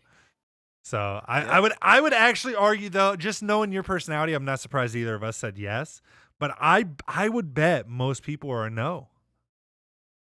Interesting. That's crazy. I would bet. I guess we can add my wife to that list of no's because prior to me, she never did either. Yeah. I would say most people do not. Being the advocate of like, hey, let's just try. I would say most people do not have fetishes, and even most people, even something, even something as simple as titty drops, like a fetish for titty drop specific videos. I would bet most people don't even have those fetishes. I was thinking in terms of toys and sexual things. Never mind. I get what you're saying. Yeah. You're saying in terms of that. Yeah. Okay. I got you. I would actually argue favorite categories that I can go on YouTube. I would actually probably argue that the most people that have fetishes and or toy usage probably have watched a lot of porn when they were younger. Makes sense. So. So and yeah, I don't know. That's just my. Prince says that's a no for me, dog. I feel like that's just something popular in porn. You mean fetishes or toys? Prince says yep. Spider says I gotta go. I understand, dude. We're talking about some. But anyways, have a good night, Spider. Yeah. So I don't know, but yeah, I don't remember exactly to kind of just try to, not to go too far down. The Princess says porn kind of bothers me. I think porn bothers most women, to be honest, more than men. Is she saying it bothers her, or this topic Yeah. bothers her talking about it? No. The topic doesn't bother her. Princess is pretty. She's kind of like us in just terms of willing to discuss and talk about pretty much anything, I think. Gotcha. I could be wrong. She says no, not topic. Yeah. So she's just saying in general. Again, I would say most women probably have an issue with porn. I think the problem is porn is very much what's the word? Degrading to women. What's the word? Mischievous? I don't know what that word is, but I think the word is like with like it's degrading. Yeah, male chivin. What the fuck is that word? All right, but anyways, no, not chivalry. Not chivalry. I don't know. It's the opposite. I don't know what word you're referring to. Misogynist. Princess is Savinish or something like that. Yes, but anyways. Okay. Princess laughed my ass off. Yeah, I mean, it's very much geared towards men. And that's simply because they have a way higher sex drive than most women, probably. I would actually, let me rephrase that. I don't know. I should take a step back. I don't know that they have a higher sex drive. It's more acceptable for men to have a higher sex drive. I would probably say most women probably have a similar sex drive, but it's frowned upon for them to, if they show it, they're labeled a slut or a whore or whatever. Unlike a male who can. Though, because dude, I would say most, like so many girls from like high school all the way through college that I've had like full on conversations with, and they claim. Now I don't know if this is. It could be a claim, I guess, and they could be lying, but they claim that they're fine, like, having sex like once a week or once every couple weeks or, something like that. Like they don't think twice about it any other times, and they don't ever have that same nudge. When I talk to dudes, they could have, like, they literally have the mindset that they're horny all the time. They could just constantly go all the time. I mean, not that they could technically go or have the stamina to do it, you know what I mean? But that's the way that they would be able to do that. At least people that I know. So I'm just curious on if that is actually. I mean, I'm not a woman, so I can't speak for women, but just I can tell you my experiences. I mean, I've been a pretty promiscuous guy myself in my life, right? And I would just say overall, I've never been with a woman that again, I'm not saying women don't say things, but I've never actually been with a woman where it was hard to get her to have sex. Like you would, like, you see in movies, like women like, oh, I have headaches, I can't have.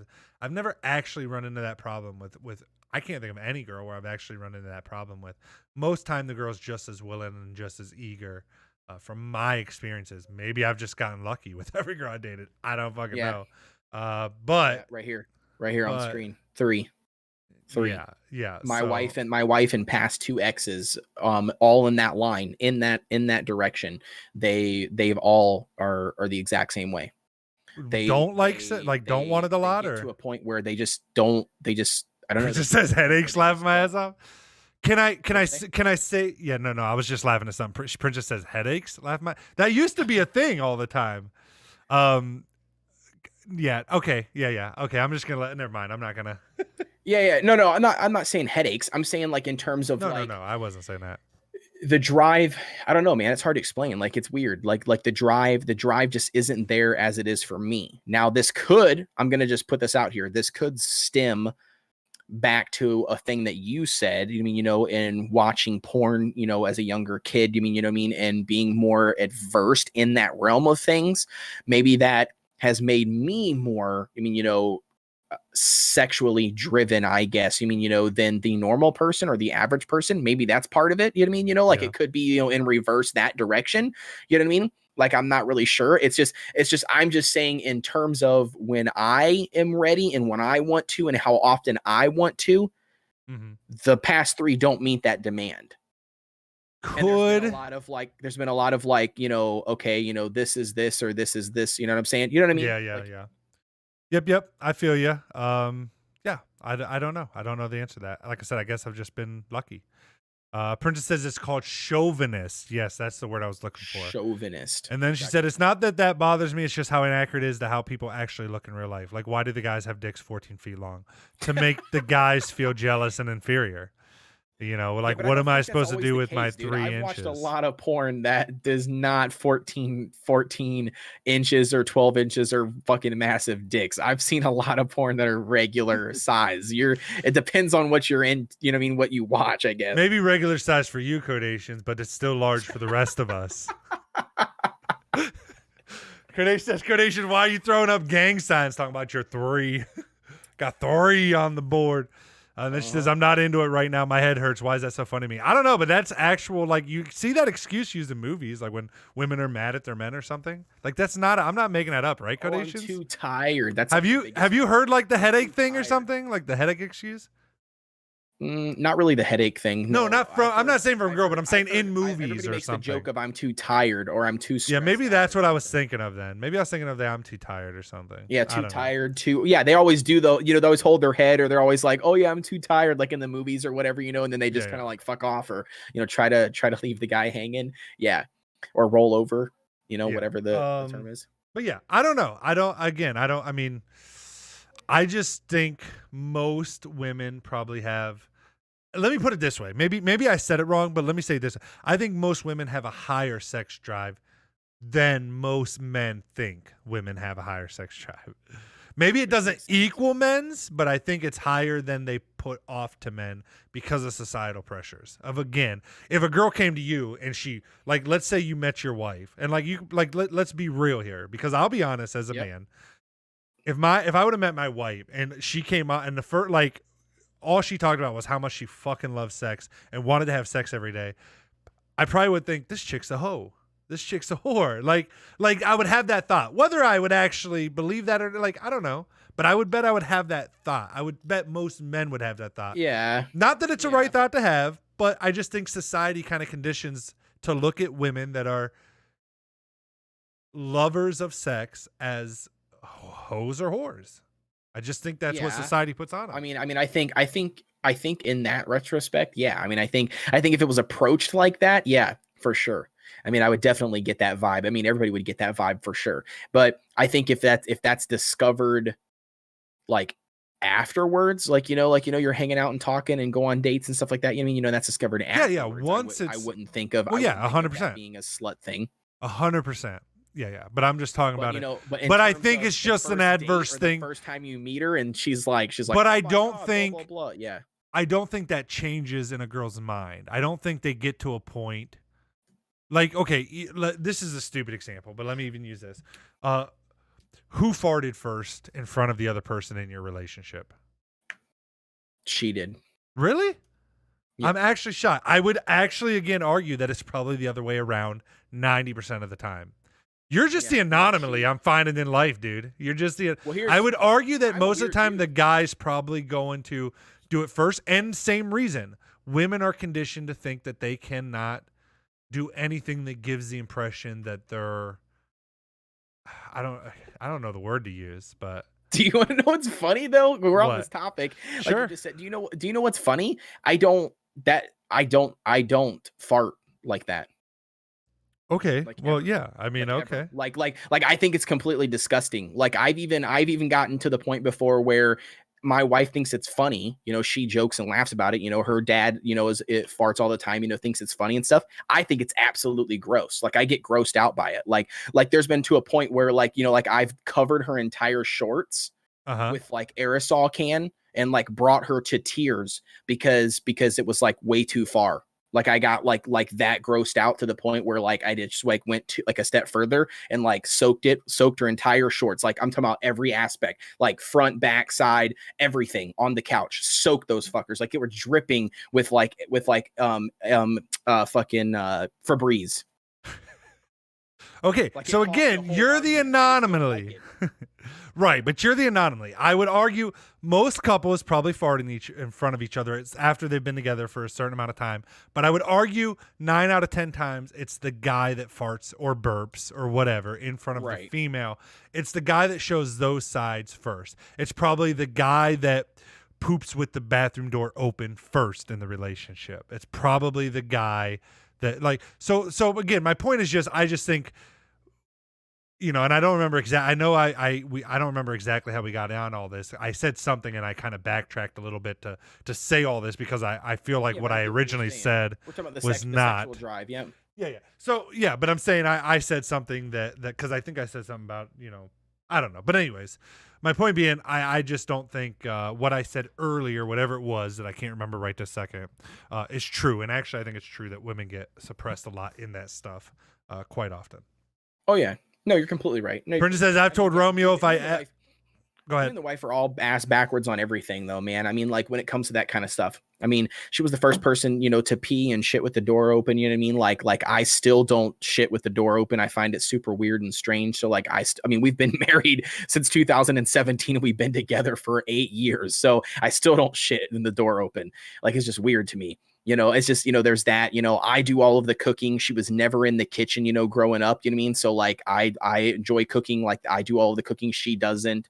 You know, I mean, we're just ass backwards when it comes to that shit, man. From the normal, you know, stereotype with male men and females. I guess I don't know. I mean, I guess maybe it's also too because, you know, I mean, I was raised by my mom. You know what I mean? Like, you know, all growing up. Do you know what I mean? You know what I mean? Like, you know, I wasn't around a, you know, stinky, dirty dad. You know what I mean? Or, you know, whatever. You know what I mean? So maybe that part of it, I don't know.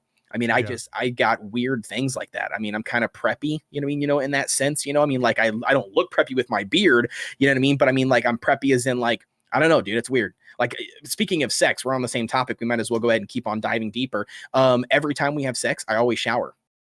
Yeah, I do that, which that is a weird even thing if it's too. even if it's at 3 a.m., 1 a.m., 2 o'clock in the afternoon, we're about to leave in 5 minutes. I will go jump in the shower. There's no rolling over and going to sleep. There is no wiping it off with a rag and going back to sleep. No, I get naked, get in the shower, wash my ball because I only have one, get back into the bed.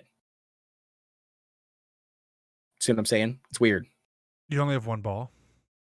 Yes, I only have one testicle. Okay. I just smoothed past that really fast, didn't I? Yeah. Yeah. I also do. I don't shower anymore. I used to every single time. And I still clean myself afterwards. I just don't take a full on shower anymore. But I actually just found out a couple weeks ago that was a weird thing, that most guys don't do that. So that actually shocked me. Most like it came up in a conversation with my, you know, with IRL friends at a party we were at, and they said that they just real life friends. I do. I'm a weirdo, man. But they were talking about how they just like when somehow it came up and I mentioned like I clean, and they're like, you clean, and they're like, we just stick our underwear back on and go to bed, and I'm like, how the fuck do you what? But anyway, so I'm with you on that one. I don't know how people don't clean their shit after they're done. I mean, but bro, I don't know. Dude, but apparently most guys do not. So listen, I'm just a weird duck, man. I don't know, dude. I'm a weird guy. I'm just not I don't know, dude. I'm not a true, like, I don't know, dirty dude. I don't know how to explain it. I mean, I don't consider myself to be either, but I do. I mean, you know, fart in front of my wife and my kids or something, or yeah, I don't know. And it's not that I hold my farts in. It's just, you can ask the wife. I literally, out of the 8 years we've been together, I've probably farted in front of her like 10 times. And it's not like in mine's front of daily. Her. It's just like daily. In general. Like I'm just not a farty guy, like ever. But I'm the opposite when it comes to shits. I take like 3 to 4 shits a day. Holy like shit. And my dad's the exact same way. I mean, they're all solid. They're not fucking, you know, nasty. And, you know, what is this podcast turning into? What'd you say? So what is this podcast turning into? No, dude, I don't even know. I'm just saying, you know what I mean? Like, I mean, it's just weird. I don't know, dude. It's weird shit, man. I don't know. Maybe because I take enough shits that I thought you said it was solid shit. Now you're saying it's weird. Maybe that's what it is. Yeah, I don't I mean I don't know. I mean, I fart in front of my family. It doesn't bother me. I don't fart in front of other people typically. I have one friend who fucking rips them, even if he's just in our friend group, and he just lets them rip. I don't do all that. I will say I probably am more clean. That's probably why like I care about like the cleaning up after sex and stuff than most guys. I was always more like out of me and my wife, even like my house, before I got married and had kids. Like you came to my house, everything. I would say I probably suffer from a slight case of OCD. Like everything has its exact spot. Like you could probably go move an item and then see like where the dust. I mean, like and like it never changes. Every item has its exact spot. Has it like Right. everything's clean everything's always picked up. Now not so much with the I've had to change that with a family and kids. I've it's either my sanity or I had to let that go, so I've let that go. But I've always been more of a clean person. So I get that side of it. But yeah, I've never been afraid to. I mean, to me, it's like if I got to fart, I'm not holding that shit in. I will say I'm probably more gassy than like opposite of you. I only poop once a day. But I'm more gassy. I have really bad acid reflux. I always have my whole life. And I got on a pill a couple years ago, like a daily pill that I had to take. And that shit makes me gassy as fuck, dude. So Like omeprazole or something like that. yeah. Princess says, Codations, quit holding it in, laugh my ass off. Then she says, how do you fear farts, Codations? And then she says, what happens if your wife accidentally farts on you during sexy time?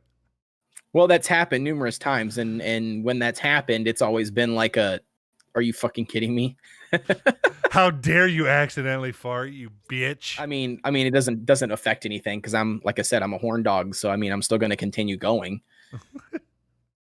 It's not going to like interrupt that bad. I mean, but it's definitely one of those things where I'm just like, oh, what the Lord. fuck? Get off me, you disgusting heathen. Go stand in the other room. Go get up and walk away. Why do you have to shit your pants right here next to me? I know how farts work. You can hold that motherfucker in for 10 steps. Get over there. It's just a human thing, man. It is. I know Everybody it's a human farts. bodily function. I know. Princess, I hear my friend. I'm just telling you, it's goofy. It's goofy, dude. I don't know. I'm just a weird cat, dude. No, I get it, dude. Not everybody likes farts. That's cool, dude. You don't gotta explain yourself to me, man. I got a guy at work, a coworker, dude, that rips him in the office all the time. I mean, I hate that. I hate that. And like, it's one thing to me to do it in front of your family. Fat, it's another thing. Like thing a fat, like 290-pound, like not at all any type of fit or muscle. Like this is like a 6'2" guy, just fucking fat old dude, and he's like, I don't even know. I'm gonna say like 50 something, and he's like got a couple years left before he retires, type of stuff. And like he literally has been with the company like 20 something years. He walks around, dude, and he will purposely, dude, like crop dust an entire room, like just rip ass. And then he'll be the guy that looks over and he's like, look at the coworker. Did you hear that barking spider? And fucking laughs, dude. And I cannot stand it, dude. I personally went to my HR person like the first 2 weeks of me working there, and I was like, that's fucking disgusting. Like, either you're going to say something to him or I'm going to move my fucking office and desk somewhere else, because I'm not sitting, like, the guy will shit right outside my office and that fucking thing will seep into the fucking office room. Like, hell no. Like, not happening. God. Nope. I wish I had to fart right now and I could just put my butt up to this mic and rip one really loud, but I don't. But no, in all seriousness, I wouldn't do that. Yeah. In all seriousness, it doesn't bother me in the sense of like hearing it. Yeah, you know, yeah. it's just, it's the smell. I don't want to smell the shit. Yeah. I don't want to smell it. Like, that's shit from your body. Like, and that's what I was just gonna say. So let me, like, number one, you know, I don't rip them out in public. I think I agree with you. Like, I think that's disgusting. Like, go to the bathroom, rip one. Go to, you know, whatever. Like, yeah, just don't. Number two, even in my own family, like, if I know I have if I know it's a stinky fart, like if I farted a couple hours ago and it was stinky and I know it's gonna, like, I think like I rip them right there next to my, like, purposely to my family, like, but it's like if I know they're safe farts and I gotta rip one, I just rip it. If, you know, like, but like if we're in the car and I know I got stinky, like, I do the courtesy, crack the window. I try to do them silent. You know, you're like, you try to be. My wife is a fucking, she turns the window lock on and then rips ass, dude. And she's got like ulcerative colitis, and that shit is nasty as fuck, dude. She farts, I'm choking. There's been times where I've threatened and I've opened the door, dude. I wish I could record this. This should be a TikTok video. I open up the door and I'm like fucking sucking air out the crack of the door, going 90, or not 90, Jesus, going like 50 down the highway. You know what I mean? Like, and she's literally like, shut your door. And I'm like, unlock the fucking windows. I'm dying in here. That's not a joke. That's like an actual story that's happened. That's funny. There's been numerous times where we're sleeping in bed, dude, and she rips ass. It's like a silent one, and she goes like this. She tries to fucking Dutch oven me really quick, like cover my head up with the fucking covers, dude. And I'm like freaking out, like I'm panicking, like I'm like fucking holding on to the covers, pulling off the covers off the other side of the bed. I'm like, ugh, get me the fuck out of here. Not good. Yeah, I mean, we don't, like I said, me and my wife, you know, I mean, I more aggressively fart in front of her than she does me, but we don't do all that. Like, we're polite, I mean, but I'm just like more saying, like, we don't like, bro. if we're watching a movie, we don't like. We're talking about you. We're talking about you and your farts. Yeah. You want to come say hi to the stream? Yeah, like she'd want to show her face right now. Come say hi. Just tell her to come in the corner and do the titty drop for He just said tell her to come in the corner and do a titty drop.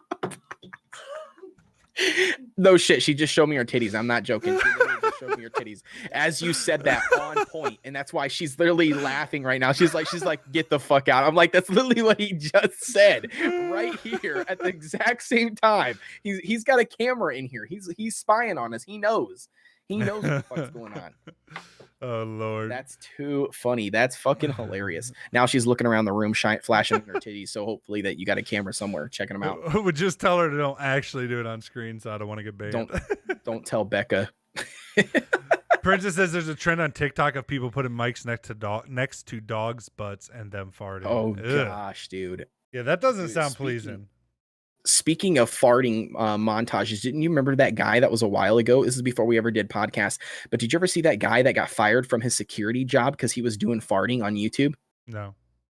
Dude, it was huge, man. It was fucking huge. Like, so he was like, I don't even know how many subscribers he had, but he literally, all he did was like on his security job. He's a security officer for something like a mall or something. I can't remember what the hell it was, some business.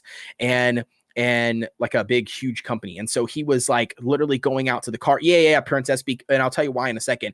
He was going out to the car and like going to other places, you know, whatever. He was wearing his security uniform in the video. So they fired him based on, they asked him a few times to stop doing it.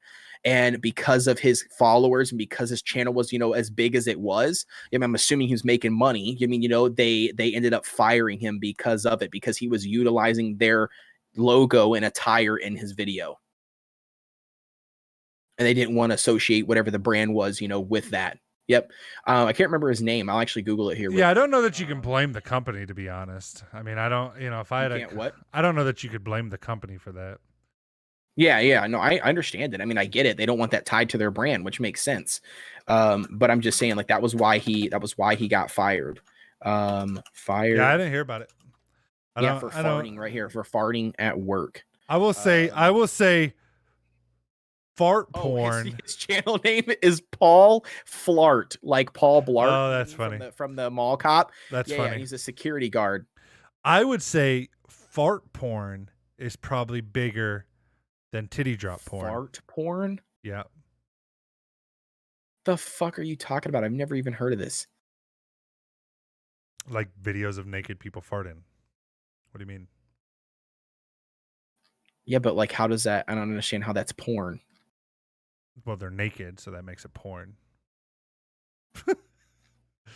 I'm saying go to Pornhub and look. I bet they get way more views. I'm not typing that in there because then it's gonna come in my suggested feed. I'm not trying to get that shit, bro. Do it incognito. Dude, okay, I'm too afraid it'll pop up on my side or something. So but I bet it's bigger than titty drop. So it says this security guard filmed all of his farts for 6 months and went viral, and then he was fired, and it was from a hospital. He was a hospital security guard in Florida. But it says Paul Flart, the man in the legend, has been fired from the hospital in Florida, which served as a background for his art. So what he was actually doing is it's actually like his cameras or his videos were of his face, which showing his uniform and also other elements, in the hospital, basically wherever he was. And he even farted like tunes and stuff where he was even like, like tuning a song to like his own. Wait, farts. This guy streams on Twitch. He has fart Twitch emotes. His Instagram, he's got over 100,000 followers. His Twitter, he's got, oh my God, dude. Yeah, and he got fucking fired, bro. And he even filmed it too. He filmed the moment when he was getting fired. They came out to, basically to his car and told him and everything. And after they found out his channel and and all that shit. And he was like, really, you're going to fire me because of that? He's like, I'll just change my attire in my videos, or I won't do it here. And they were like, no, you're doing this on company time. You're wasting, you know, company dollars, you know, by making these videos, you know what I mean? All this shit. Oh yeah. I don't know the full story because, you know, you never know the full story behind it. Maybe he did something else that pissed them off. But yeah, from a business standpoint, yeah, they fired him. And that kind of leads me to another thing when it comes to content. I've made a shit ton of videos with my business logo on my chest, with my business, not my business, but the company that I work for on my chest, because I haven't changed. And another content creator told me that I should probably stop doing that. I didn't realize that that was a big thing. Like I'm assuming, I don't think my business that I work for would ever have a problem with me making content, because that has nothing to do with their business. And I'm not making, you know, dumbass shit, but I just feel like, I don't know. I mean, is that a bad? I mean, I guess I don't know. I guess that would be a bad thing, because I mean, it's a shirt that I own. I mean, it could be bad in the sense the only uniform. Yeah, the only thing I could think of personally, like in your case, I would be more concerned with people finding out where you work and then using that to dox you. Like being able to find out where you live, your home address, your business address. Oh, okay, as you become more popular. Because doxing, man, there's some crazy people out there as you become more popular. You can get some crazy okay. I mean, people. I guess that makes sense. I mean, I guess it makes sense. But yeah, their whole thing was just, you know, because, you know, they, you know, because their logo. I will say this. Yeah. Any video you, well, not just that, but any video you create that has a logo of another company could get you in trouble. Like even your Avalanche hat. That's why a lot of, like, if you look at Peter McKinnon, like the big YouTubers and stuff, they all wear like solid color just t-shirts with no logos, or they're wearing other creators merch or something. You won't see them really wear their own merch. They wear their own merch. Yeah, you don't see them a lot of times wear clothing with logos and stuff on it, because if you're making money off your content, that can get you in trouble. Because like Ford, you know, I mean, and again, I mean, I've seen like Peter McKinnon does sometimes wear a Ford hat and drives a Ford truck, but that's why even in like Ford though, I don't know if he does or not. He always he's got videos that he talks about with Ford. I mean, but nonetheless, even like in TV shows and stuff, if you notice, like a lot of times car logos and stuff will be blurred out, and like that is a thing. I don't know how much trouble you can actually get in or not. I just didn't. I mean, I knew that with like commercials and like advertisements and stuff like that, but I didn't know that carried over into. It carries over to content about a video game that has nothing to do with. It doesn't. If you're not, it's not about what you're creating or not creating. It's about whether or not you're profiting from what you're creating. It's whether or not you're making money. Right, but there's no stipulation that like that's in place, or a law that's in place that would have to say that hat is what's making him money. You know what I mean? Versus like Avalanche suing me because they're like, well, their logo's in that video, and that video made $100 million. We want part of that. Like, how would the hell would they prove that hat? I mean, I don't know that a company would do it. I don't know that they would waste the time or resources to do it, because I mean, there's millions of people out there wearing. The stream. I just know, by the way, on Twitch. I don't know if that's for everybody or if that's just for me. Oh, Princess, are you still here? Can you give me a thumbs up, thumbs down? While we're waiting, I'm just going to read her chat real quick. She says, probably because if you do something inappropriate, people can easily direct that to the company and make the company look bad. Then she says, companies don't want to associate with something that might be harmful or inappropriate. She said, it's like how people lose sponsors when they do something bad. And she said, oh, I thought that was just me. She said it did glitch for a bit, but it's back. Okay, so it's working now. It's back up running too for me. I refreshed the page and it glitched for a second. Okay. So maybe it was on Twitch's end then. I'm not sure. I'm not showing any issues right now, but anyways, that's very interesting though, like on the whole sponsorship thing and losing that. I mean, that is very interesting. I mean, I guess that makes sense. I mean, taking something like, you know, the Morgan Wallen incident, you know, I mean, that came up, you know, he said something privately at his home, I mean, to somebody else, you know, his neighbor recorded the video, posted it online, and then record labels dropped him. You know what I mean? It's I will say I'm not a fan of that whole shit and cancel culture type shit, but no, I agree with you. I'm telling you, but what I'm saying is I'm just saying in terms of like that goes hand in hand with what you're talking about, you know, with like our content, you know what I mean? You know, they're making music, which is making money, you know what I mean? We're making content, which is making money, you know what I mean? And so, I mean, I guess that makes sense. If we were, that fucking makes me nervous now. Like, so does that mean like I shouldn't be doing any logos in my videos? I mean, is because if that's the case, then my whole scheme that I've been playing with my hats, I can't do. Because I mean, again, the chance, continue to... the chance something actually, here's more probably what would happen. Controversy would come out around you. A brand would notice that they're like, somehow somebody would point out, like somebody would tag a brand that you wear a lot or something. Like, let's say that's Avalanche. I'm just using that example for those that don't have video. That's the hat he's wearing. Is the brand says Avalanche on it. I don't even know if that's a brand. But yeah, let's say you wore that brand a lot. Something happened that you got canceled for, or just in, controversy surrounding you. So people would then start tagging that brand like, oh, why are you, he wears your stuff and look what he's doing. I would say outside, like, you probably wouldn't get more. It would be like the brand would tell you had to remove any videos where their logo is in your videos, or then you would get sued. So it would be more fear of you'd lose a bunch of content if that brand wanted to make you take it down, because you're obviously not going to want to get sued by them. So you're probably going to have to comply and take them. Couldn't I leave the videos up and then just skew out the logo? Unmonetize them? Well, you can't edit a video on YouTube, so yes, but no. You can edit a video on YouTube. You can't, not like that. Like, you can't remove the logo. If you edit a video on your computer. Yeah, I've done it. Oh, you can blur something later on. That's built into YouTube? I didn't know that. Okay. Yeah. And the editing software. Yeah, because I did that remember when I fucked up and I put my credit card in one of my videos? I don't remember that, but okay. Oh, yeah. Well, yeah, that was fun. Yeah, recently here I did that. That Cookie Run Kingdom video. Yeah. Our Cookie Run Kingdom game. Yeah, I was making content. This is a quick side story, ADHD brain. But basically, I was making a video. In the middle of the video of me making a video, right, I got excited. I got hyped up, right? And I was like, you know what? We're going to drop the money right now. We're going to buy this pack in the game, just for you guys. We're going to pop off some summons or something, right? Like an idiot in BlueStacks, I didn't realize, but when I clicked the purchase button, it pops up on screen my card, the name I want to use on the thing, my full email address, and I typed in my password to approve the transaction, and it did not skew out my password. It literally showed my password, each character as I typed it in, to my Gmail account. Guess what? My editing is so minimal, I did not go back and even think twice about it. I posted that fucking video to 3,000 subscribers.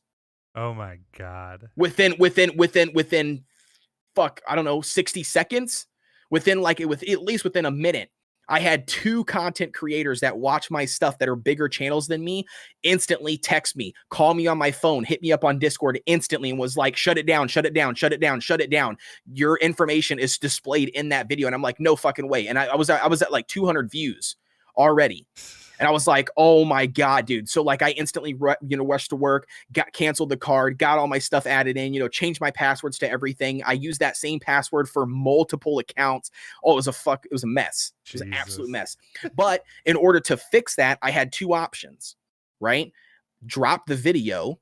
You know what I mean? Like complete, like you said, turn it off, right? Which I did turn it off, but I'm saying I either had to download that video from YouTube, and edit it and everything. Then re-upload it if I wanted to upload that content, right? Which I did want to, or not have anything posted for that entire day, right? Mm-hmm. Like go to work and everything, which isn't the worst, but I wanted to get it out immediately, right? So with that being said, I had to use the YouTube editor. I've never used it before. So I went to work, really quickly, open up the editor on my screen, edit, basically chopped off, that part. I tried chopping it off at first, right? Then it didn't look good. It didn't sound good because I was missing, that awkward chunk. So then I used the blur feature, and you can actually, you can draw a part on the screen right there on their editor, on their website, draw a part on the screen. You can blur it out. You can do a light blur, dark or heavy blur, whatever, and you can't see anything. And then you can even set it just like you can a timeline in Adobe. You can set it to start here and end here. Okay. And fade in and fade out. And that's what I did. I just added that blur in really, really quick. And then you click the button. The downside is it's on the YouTube site. So you have to wait like 1 or 2 hours, for them to actually process all of the changes, on your video. But then once, it was like 2 hours later. So by noon, I had my video posted back up on the channel. And then that section was just blurred out. You couldn't see anything. Oh, okay. Yeah. I was not aware of that. But yeah, no, you can do it. It's just, it was a fuck situation. But I'm just saying, so like in that case, I'm just wondering, could a person do that? Like, if, let's say, this avalanche hat, right? Like, let's say they reach out to you and they're like, no, we don't want that featured in your videos. We're not, before we take any legal action, we just want you to take down those videos or take whatever. Wouldn't I technically be able to keep those videos live, but just to make sure their logo is not shown at all in the video? Like, would I be able to do that and that still count? Yeah, again, I'm not let me put it this way. I mean, I don't know. Let me put it this way. First, let me say that I don't know. Secondly, there are lawyers that specifically all they do is copyright law. That's how complicated it can be. So I don't know. I would think yes would be my answer. But again, I don't know. I want to stress that. But number two, you would probably have to like blur the whole fucking hat, because a lot of times in copyright, it's not just the actual logo, but even the likeness of the product. Like, for example, everybody knows how a Coca-Cola bottle looks. So even if you just blurred, like, that's why, like, on like Princess mentioned TV shows with like blurred drinks and stuff, normally you'll notice the whole fucking can is blurred, not just the logo on the can, because the likeness is also part of their copyright. Normally, again, I'm not an expert, so I could be getting this completely wrong. If anybody's listening, contact a copyright lawyer. But I would think you would be okay by blurring it. But I would say if you ever get in that situation, at that point, I don't know, because they could, if they wanted to be dicks, probably go back on you because you already made. They could probably subpoena the revenue you've already made on all the content that featured their things. So I guess my answer would be it depends on how big of dicks they wanted to be. But I would think blurring it out would probably, or just demonetizing the stuff, meaning turning off monetization for any video that has their content. Because then again, I'm pretty sure, and again, I could be getting this all wrong, but I'm pretty sure the only qualifier for them to be able to do anything is that you're making money off the content. So if those videos you demonetize, I don't think then they could do anything. But that would be the reason why I would want to keep it on.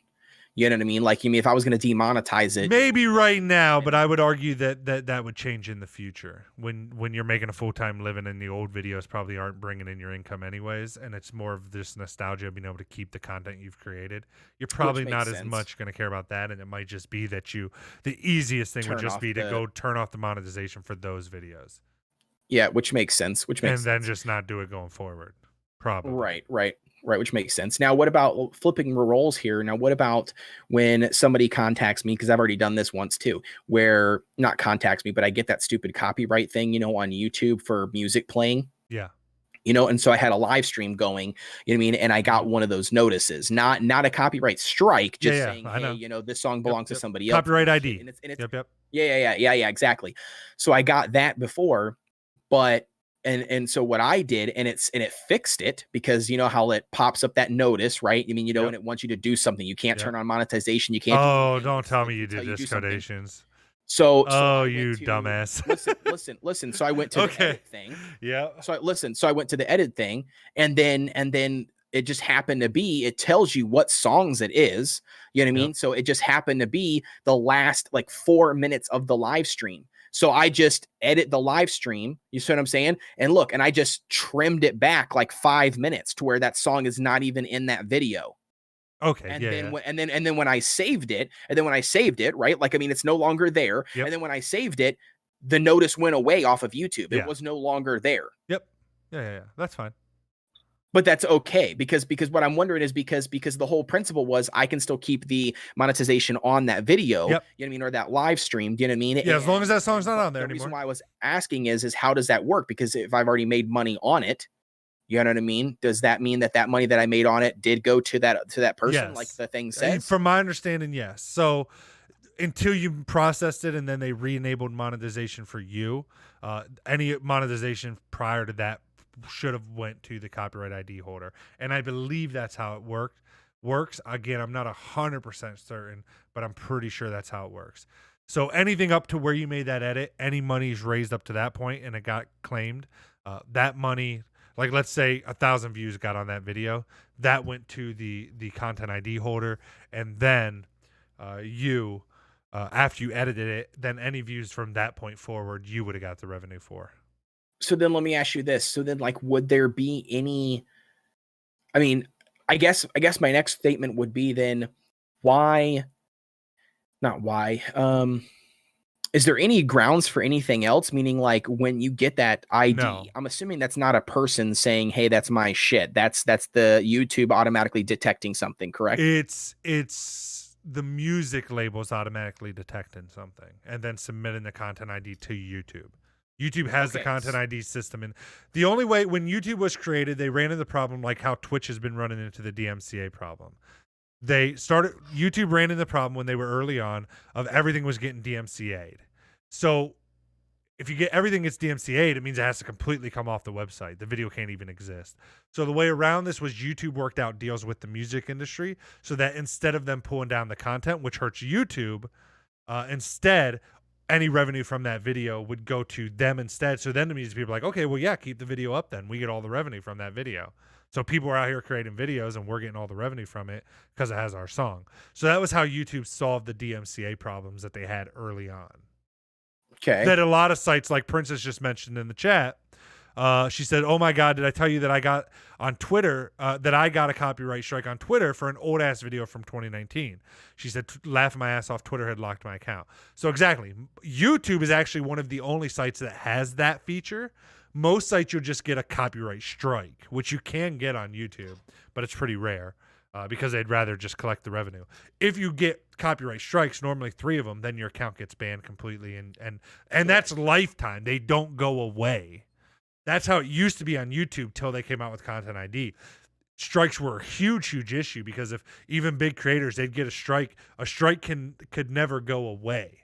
So even if it was over a period of 20 years, once you hit 3 strikes, you're done. No matter how big you are, no matter how. So Content ID fix that in terms of content not getting removed and you not getting your accounts banned. It hurt in terms of, and I don't know if hurt because you weren't getting, if you got a strike, you weren't getting the revenue from that video anyways. But you know, the music industry won. Right, but here's my question. You're right. But here's the question that I have related to that is I was utilizing, again, this is all something I guess subjective, but I was utilizing a playlist. I fell into that trap, right? That said, free copyright, music, no copyright music playlist, right? Where I was listening to whatever that was, right, on YouTube. So my question is would there have been a way that song on one of those videos, could have mistakenly, like what I'm trying to say is the YouTube system or whatever was in play there to flag that song? Is it possible that was a mistake? Meaning, like, yes, a lot of those songs on those playlists that say no copyright or whatever is like a remixed version, right? Where it might have like some of the lyrics, but the beat might be a little bit different, or something might be a little bit different or added in. And it's picking up on that, or first answer to your question is yes, it can make mistakes. Second answer to your question is no. It would be registered as 2 different songs. The AI is smart enough to know the difference between the 2 songs. So it would not flag a remix as the original copyright song. Make a mistake then. The remix is copyrighted. Remixes get made all the time. They're copyrighted. Just because someone makes a remix, they copyright it. No. I understand that aspect. I was saying, like, as in, like, how would somebody make a mistake then? Meaning, like, how would that system make a mistake if it's always going to be able to be smart enough to know the difference between? Because, like, for example, So let me give you an example. So, for example, I use a service that I pay for yearly called Artlist.io. Artlist.io is a website where you can pay a yearly subscription and then you can access music that is copyrighted music, but you get a license to use it in your YouTube videos or in whatever you want to use it in. Client videos, like if I'm doing client work for somebody, it's music. There's other ones like Epidemic Sound. Those can get, you own a license to use the song, but it's still going to get flagged by the YouTube Content ID system, and then you're going to have to provide proof, which normally if you're using one of those services, you have a license form that you submit to get that released, that Content ID. But it's still going to claim it because it's copyrighted music. So, for example, if I made a YouTube channel of copyright-free music using the music from the license I have with Artlist, I could technically do that. It's a client video I'm making, which means you could technically stream that music on your live stream, and it should be copyright free because I'm paying for the license, which says I can use it for this. But for you to be able to actually get that from somebody else, like another creator, is probably not going to happen. So for you, it just becomes copyrighted music. You're never going to be able to contact that person and get their license, basically, that says you're allowed to use this or whatever. If that makes sense. I know it gets complicated, but No, I mean it makes perfect sense. I'm just, like I said, I just think let's say I did a wedding video and they uploaded it to YouTube. The song I use is probably gonna get they're probably gonna get copyright ID'd on YouTube. For most videos, most client videos, this probably doesn't even matter because they're probably not even monetized. But if by chance they are, then they would contact me and say, hey, we use this and it's saying this is copyright music. And then I would turn around and say, oh, it's, I pay for this service. I can use the music. Here's a copy of the license. Submit this to YouTube. They'll release it. But again, you're not going to get that off just some rando that uses one of these services, downloads all the music, makes a copyright-free playlist on YouTube, and then you stream it on your stream. And they're not going to go through the hassle of helping 1,000 different people do that. So maybe in their, and to be honest, most of them probably aren't even using the service. They're just doing music that they're using that probably is remixes that don't get copyright struck right away, but over time, as they get put into the systems, do, if that makes sense. Princess says, so are people only to use elevator music? Copyright free music, yes. Which any music you guys hear on my streams or in my YouTube videos and stuff is all copyright free music, or I'm paying for a license. So if you don't want like the really lo-fi or elevator style music, which is kind of common with copyright free like true copyright free music, then the answer is you have to pay for one of these services. Epidemic Sound, Artlist.io. Like, for example, it's, if you're making money, it's worth it. Like Artlist.io, I pay $199 a year. So it comes out to, $15 a month or something. And it's a lot higher quality music than copyright free music is going to be. I will say that's starting to change. I use Stream Beats and it's free and I don't pay anything. And but it's kind of shit. They're getting better, but most of it's kind of shit, to be honest, in my opinion. Most of it's pretty generic. It's people, even to start. I mean, if you go back to he hired just artists off of Fiverr that are using basically sample packs in Fruit Loops and stuff to make these beats and stuff. So it's very similar to a lot of the other copyright free music out there.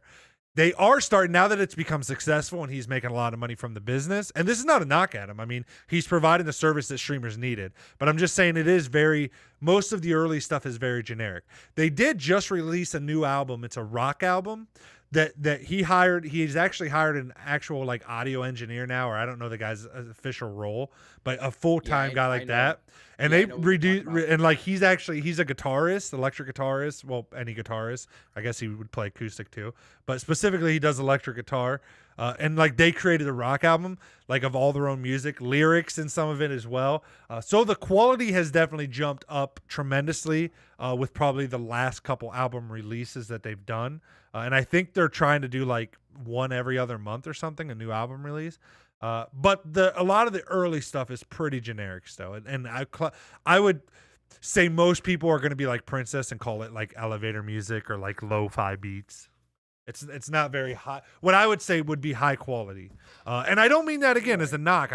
He started it as streamers needed it, and he started it with his own money that he invested and paid all these Fiverr artists or whoever. I don't know if he used Fiverr or what. I think he used Fiverr. That would be my guess. I have no clue. I just know, like I said, for me, you know what I mean? Me personally, I don't think it's terrible music. You know what I mean? I guess if you're comparing it to, you're saying, to something, I'm comparing it to most people, again, not us, but most people, someone like Princess, who's an artist, not a content creator, but she does content to promote her art. She's using mainstream songs in her videos. If you go to her TikTok and watch hers, it's a mainstream, her Juice WRLD painting, she's using a Juice WRLD song. That's what most people are doing that is creating content today. And that's what most people are getting hit. And so to compare that type of music to Stream Beats, not even fucking close. I think even you could agree on that. Oh, well, yeah. No. I agree with that. But I'm saying like in terms of, yeah, sorry, I wasn't looking at it like that. I was looking at it in terms of like she said elevator music. I'm saying like who the fuck is using elevator music? Like I'm using way better music in my opinion than, elevator music, you know what I mean? Like, Most people would I'm not playing classify, classic music on my yeah, shit, but that's what I'm I'm saying. actually playing. Elevator music is just a term people are using for, even like you said, you were using those no copyright stream. Like most people would call that elevator music, not that aren't really, into music to the point where they know different genres. Right, like house or trance. And I would say the quality of that stuff that's not actually copyrighted, but is higher quality than like stream beats type stuff. So when you get to true copyright, free sounds, the quality drops pretty significantly. Again, it's improving very fast because there's a need for it. And the way the model worked is places like Spotify and stuff, they pay them per listen instead of, Harris Heller makes a ton of money off stream beats because he's getting money from Spotify per listen. And that's how he's making all his money with this, because people are paying for these subscriptions for, Spotify. And if they're listening to his music, he's the one getting the revenue then, because that's how they, pay it out, is by listens to the music artists. Right. Makes sense. Britta says, oh yeah, I only do that for TikTok because it has that sound option. Then she says, oh yeah, Instagram allows that too now for Reels. And they allow copyright music? I'm kind of shocked. I mean, I'm surprised that TikTok gets it. Well, actually probably because TikTok and Instagram aren't paying out creators really. Or they're probably paying for a license to use clips. They're doing something there. So they're eating the cost maybe, which is something we might like. I mean, Twitch could do something like that. Where they pay basically for streamers on their site to be able to use the sounds. I just don't know how well it would work on a site like Twitch because it's a little different. Because in a normal stream, somebody might play 100 songs, and I don't know how they'd split that up that much. But yeah, so I don't know. I know things are changing in the industry. I know copyright free music is getting better. But yeah, wouldn't technically, if I'm just going on a whim here, wouldn't technically the first song that was deemed copyrighted, wouldn't they technically get all the revenue for the rest of that video, no matter if other copyright songs are played or no? I believe, again, don't quote, I'm not an expert, and I know I keep saying that, but I just want to classify it in case anybody out there's listening. I don't want them to make some dumb choice based off of hey everybody, if you don't know, dumb information I'm giving. Expert. He's not a professional. But I believe it gets split equally between all of anybody that would content ID the stuff. So like if it made $100 and 2 people copyright ID'd it, they'd each get $50. If it made $100 and 5 people did it, they'd each get $20. I think. I'm not 100% certain. I gotcha. Makes sense. And that's why it's hard for Twitch to do what YouTube did, because Twitch is so long form that if Twitch tried, let me put it there, that's why Twitch has not been able to make the same deal that YouTube did. Because if Twitch made that deal, each music creator might get a penny or even half a penny for their song being used in a live stream, because live streams just overall don't make the ad revenue that like YouTube videos or even probably, Instagram videos or TikTok videos do. The ad rates are horrible for live streams and stuff versus anything else. Right. Yeah. So that's probably why Twitch hasn't been able to make the deal that YouTube made. Because most YouTube makes sense, probably are using the max of 2 or 3 songs. Right.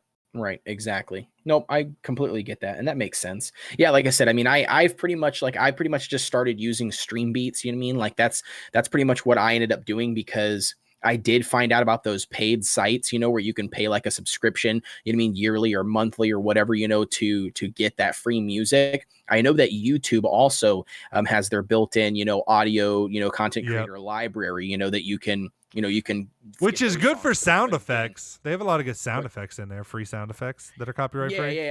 Yeah. But I'm saying, they also got music there too. But their music again, sucks. You're not talking about very good, high quality music, what I mean? And like I said, I've just been using stream beats, and it works well for my 10-minute videos, 15-minute videos, Yeah, because but I'm again, talking yeah, 4 songs. you're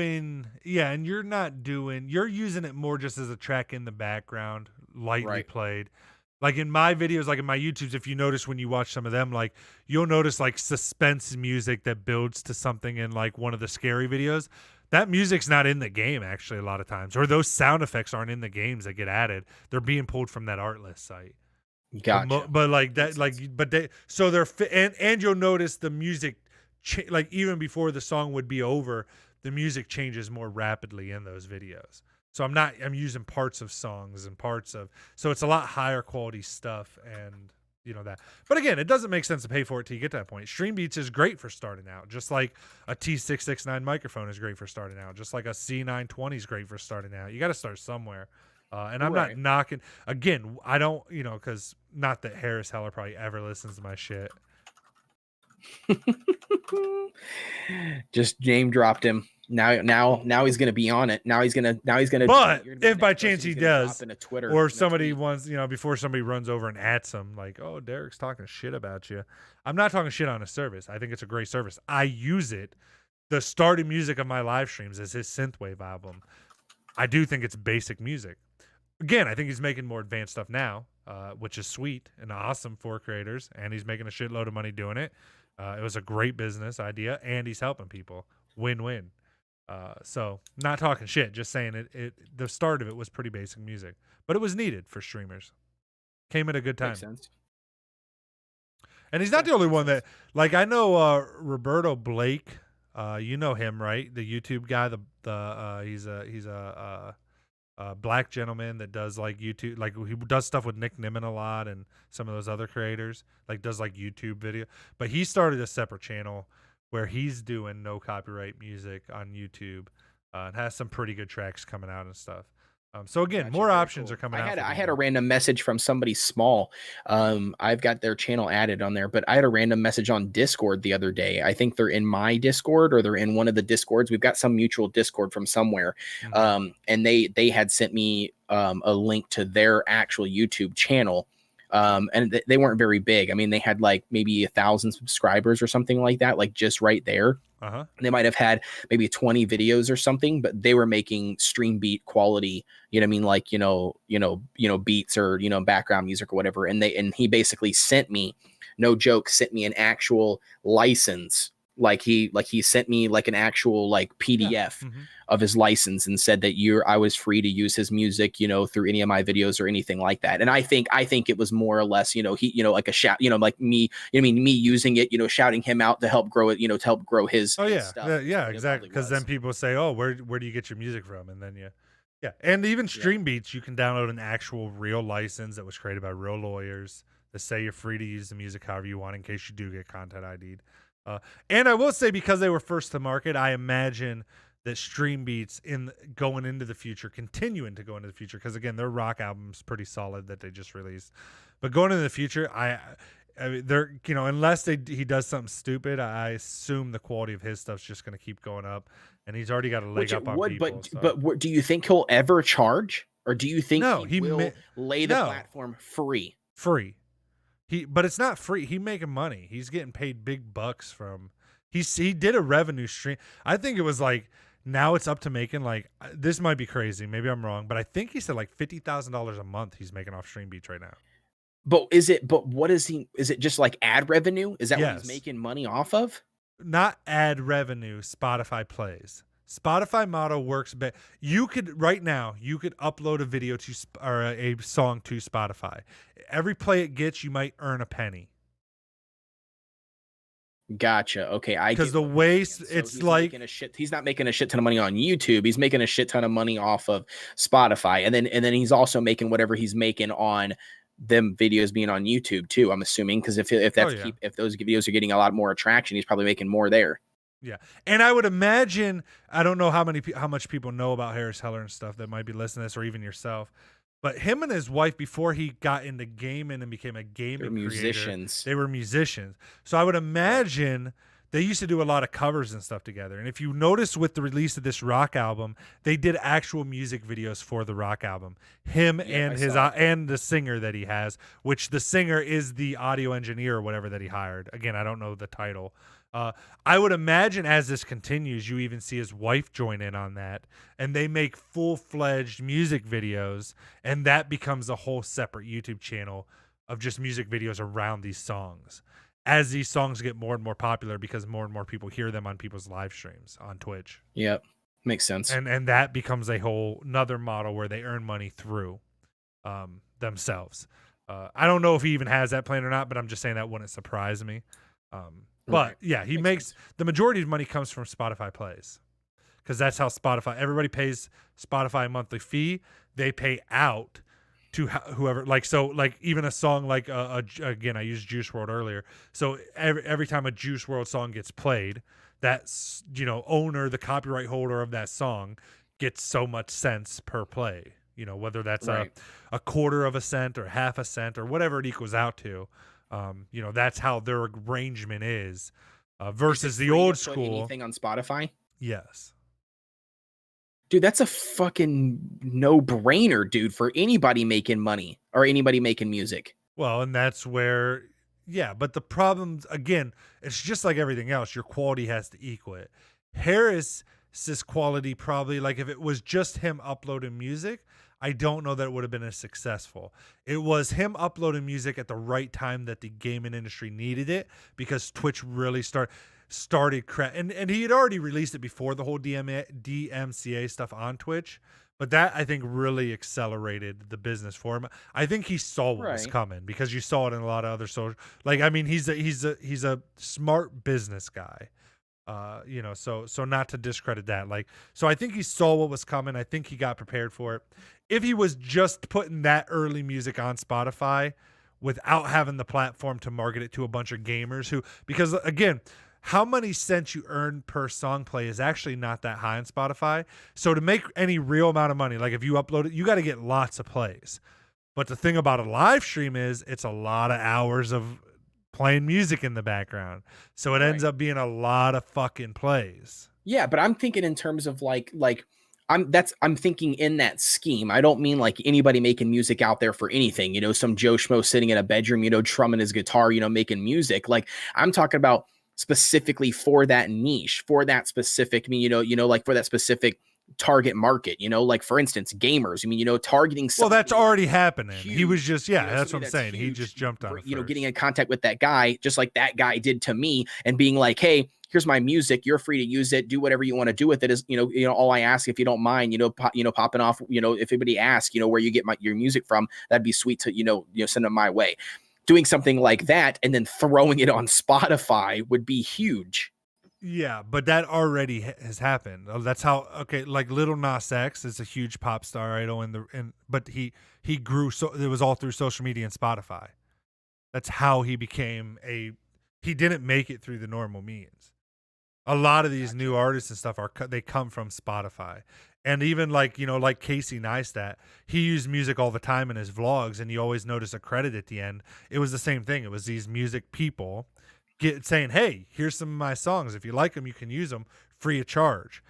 Then he played them in his things, people, and not just Casey Neistat, all kinds of creators. So that's been happening. The whole music industry has basically moved to Spotify, Apple Music, etc.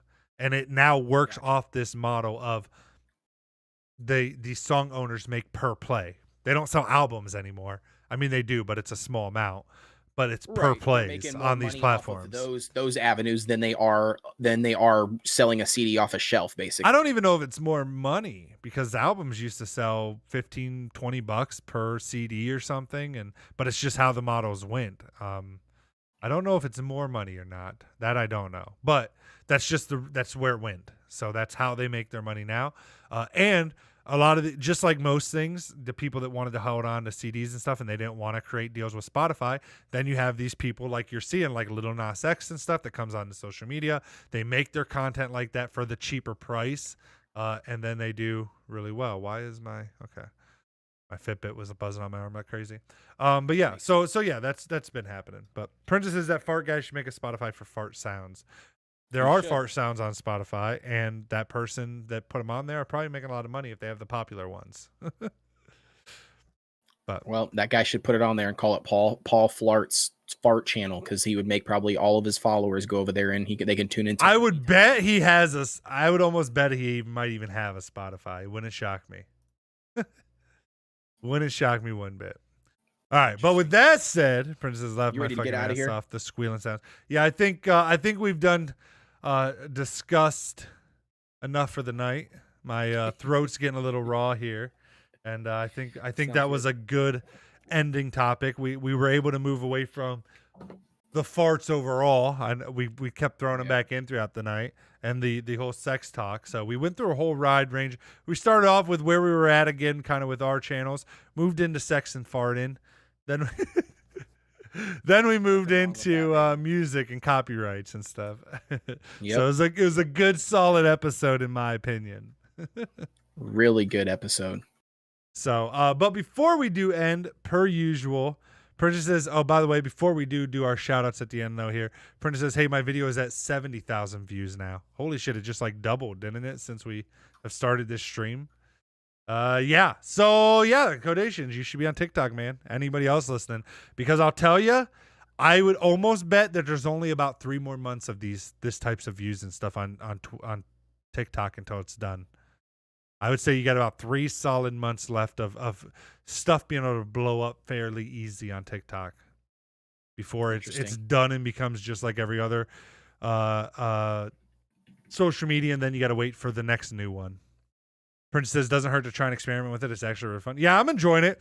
Some of my videos, I throw up some. I've had my daughter has made some of them that I've thrown up. Like a lot of the ones with like all the little things added on, and she makes those. Like I'll just throw my phone and be like, "Hey, make me a TikTok video out of this." Some of them I've done. I had my wife do like 1 or 2. I think 2 now.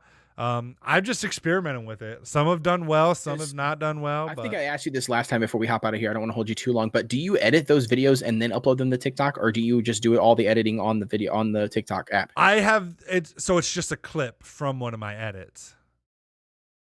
So I know. So do you edit it off? Here's what I'm asking. So no, I edit it on. Do I make a video and then throw it into TikTok after I edit it and it's finished? Okay, I get what you're asking, but you're not. I don't know. So let me reset. It's an edited video already that I'm pulling. Like I'm pulling a clip from an edited video. So a lot of times, you know how like you said you've watched some of the videos this editor's done, the zoom ins, the memes, those things that pop up. It's an edited video, so those are in there when I pull that clip. When I pull the clip from that video, those edits are in there. Yes. Then I do edit sometimes in TikTok as well. I add stuff, maybe stickers, maybe text if it doesn't have some of that, or I want to add something else in. Sometimes I use the music from TikTok. Sometimes I don't. So it's a combination. I'm pulling the clip from an edited video, so sometimes it's semi-edited, but I don't then edit it more before I post it on TikTok in like Premiere. I don't pull that clip into Premiere and edit it. If I want to do any more editing, I do it on TikTok. Does that make sense? Yeah. It makes perfect sense. I was just asking in terms of like some of the effects or the crazy videos that my wife has showed me. I've always wondered, do they record that, like actually on their phone? Do you know what I mean? Like record it and then right into like the TikTok app and then do whatever crazy edit is in there. No, those are actually done. Both. Gotcha. Some of it can be done in the TikTok app. Some of the more advanced stuff has to be done in a separate like Premiere or whatever. But you can do a lot in the TikTok app, even transitions. You can have multiple clips that you recorded, bring them all in and clip them all and splice them together with transitions between them. You can do a lot. You can do a lot more than probably what you realize or think in the TikTok app, but it's a combination. So, more advanced stuff, you're going to want to use an editing program. But to get started, to play around with all of that, you can do it just in the TikTok app. Yeah, I've just seen some really fucking cool stuff. Like, I mean, there was a guy, walking, down, running down the street or something, on the sidewalk. And then all of a sudden, he just like jumps like, like straight into the car. You know what I'm saying? I mean, like he jumps. And then those are edited outside of it. Looks like he just sucks through the window and goes right into the car. Yeah. Those are edited out of it. That's using keyframes in like Premiere or something. Yeah. And that's what I was thinking. That's why I was like, holy shit, this app does all of this stuff. Okay. So no, that's more advanced stuff. It's just that, it's just they're just making a Prentice says, like the head cut off video Derek did with his daughter. Yeah, that was all done in TikTok. So like TikTok has filters for video like Snapchat, so you can do some of those things in. Like there's a filter where me and my daughter figured out a way. Like everybody was using it. I forget what they were doing it for, but they were using a photo, and I was like, oh, we could like make it look like I'm like holding your head in the air, like I like just have your head and like then you duck out of the way and it'll make it look like, you know, then your body won't be in there. And anyways, you'd have to watch the video on my TikTok, but that one did well. It did like, because you showed it to us on stream. oh yeah, so that did like 15,000 views, and it was simple. I mean, it probably took us half an hour because we had to try it. Like we probably had to do it 10 to 20 times. And actually, then I saw someone else do it on TikTok, and I believe it was after ours, if you look at the post dates, and theirs fucking blew up. They admittedly they did a better job than us. We literally propped my phone against like a Pringles can and then shot the like they probably had it like a tripod set up. Like it looked, they had lighting. We did like, it was just a fucking, it was not like the prettiest video. But theirs did like fucking 100, like it was these two girls, and it did like 100,000 views when I saw it. But they totally stole from us. I've seen like amazing, like even B-roll. Like people have made some crazy ass looking B-roll, you know, for like a lot of that you can do in phone though, and in the TikTok app. It's a lot of like the transitions and stuff is the phone, and then you ramping up stuff and cutting it inside of the app. You can do a lot of that in the TikTok app directly. Again, not all of it. Where they grab where they like scoop people, like they scoop you, you know, the viewer, you know, they scoop you off of the desk, you know what I mean, you know, and then they like throw you into like a, you know, like a bottle or something, you know what I mean, and they screw the cap on, like some crazy shit like that. But that's all. I mean, again, you know, it's like a B-roll sequence. Yeah. But it's like I watched that and I'm like, how in the fuck did they do this? You know what I'm saying? Yeah, that's probably outside editor also, but my point is just you don't have to use an outside editor to get started. You can do a lot. Oh, Princess says, oh, that's using your phone. Oh, so that is just your phone. So that's what I'm saying. You can do a lot with that stuff, even in the app. Yeah. So I would just say, just fucking try it out, dude. Just start scrolling, look up like gaming or look up funny. And when you find one that looks funny, copy it. Just do it. Just fucking do it. Just to start getting, like, to understand how to do it. That's all I would say. Perfect.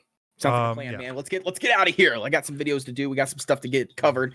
Let's go. All right. Well, yeah, that is bedroom. Yep, that will be the end of it then. Tonight, before we go, Codations as always, if you want to let the peoples know where to find you and all that stuff. Well, my name is Codations. I do mobile gaming content over on YouTube. So that is youtube.com/Codations. So you can find me over there. Like I said, I do mobile gaming content. I am on all of the social media platforms. Where I'm mostly active, though, is going to be Discord and Reddit. So the rest of it's going to be pretty much, you know, null and void. I do have a Facebook and I do have a Twitter. But again, it's here and there when I actually post. So, but then as well, Derek, thank you for having me on the podcast as always, my friend. Of course. And guys, where you can find me, the best way as always, just head to my website, omgitsderek.com, omgitsderek.com, and there'll be links to all my socials, my YouTube, my Twitch page, my Twitters, all that, everything you can find there. Thank you guys so much for listening, for watching. If you were watching live, if you're listening to the audio later, thank you for listening to that. We appreciate you. Let us know. We haven't gotten a lot of... according to our stats, we get people listening to the audio version of this, but like sites like Spotify and stuff do not offer, like there's not comments and stuff. So you'd have to find us on a social media platform or something and just let us know that you came from like Apple Podcasts or Spotify or something. We'd just like to hear from some people that might be listening to it, meet some of you guys. So if that's you, maybe try to give us a find. Appreciate that. Thank you so much as always for watching, listening, and we'll see you guys on the next one. Bye. Later. Princess in the chat says, good night. Have a great night, guys. You as well, Princess. Thanks for hanging out with us, for chatting, for adding to the conversations. Sure. I know I appreciate it. I'm sure Codations does as well. We always appreciate it. Yeah, we always have a couple people at the beginning, but most people kind of fall off for the podcast. You know, a bunch of gamer nerds that don't care about us talking about how to grow on YouTube and content and stuff. Yeah, that's how it works, my friend. That is how it works. It's always that same. But and if there is anyone else here, I was just kidding. All that was a joke, and thank you for being here. And we'll see you guys on the next one. I will be back on Tuesday with my stream. We will be doing more Valheim. Codations, you got anything coming up? Nothing too crazy, but anybody that is currently obviously still here, I did just drop Codation's website finally. I did publish it. I've had Holy it going shit, you forever did? now, so I did drop that. Let me see here. Um, so that's cool. So I got my Codations.com. links to all my stuff over there. Oh, And then, damn, dude, that pic you used nice. Dude, I like it, man. Yep. YouTube, freelance, contact. Yep. And then, I mean, it's pretty Yeah, simple. It's just, I didn't want anything too crazy. And then I just, like I said, I just picked a very, very easy thing to do. So I've got some of my links down below, like my Facebook, my Twitter, and then my Discord. They look good. Yeah. They look good, man. They look good. I like it. Nice. The picture on YouTube's. On YouTube? What do you mean the picture? If you click on the YouTube link right there. I didn't realize there's a different one on each one. Yo, trim that nose hair. Nah, dude, it's my staple, man. And then the contact, when you click contact, it just opens up whatever your default email program is. But yeah, like I said, very, very, very simple. So yeah, looks good. Alex says, have a good night, guys. Then he says, Valheim, visit my base on checklist. Do I just go through the portal that you have there that says Alex or something? Is that where your house is? Does the portal take me there? No, you got to take a boat. That's what he said originally, but then I saw there's a portal in the portal room that says Alex. Yeah, but no, the full experience is a boat. You got. I don't know how to get there though. We've been in the boats. He'd have to. I told him he has to like join in one time when I'm on stream and point me how to get there or something. The problem is, I'm pretty sure he's like me, where he has to go. Oh no, go by boat. Yeah. That's what I said. I'm pretty sure though he's like me though. We're working at the same time when you're streaming. Yeah, I think so. He says portal is faster, but boat experience is best. Remember when you said you were gonna like not stream at that time and you were gonna stream like super late? Yeah, that's still coming, most possibly.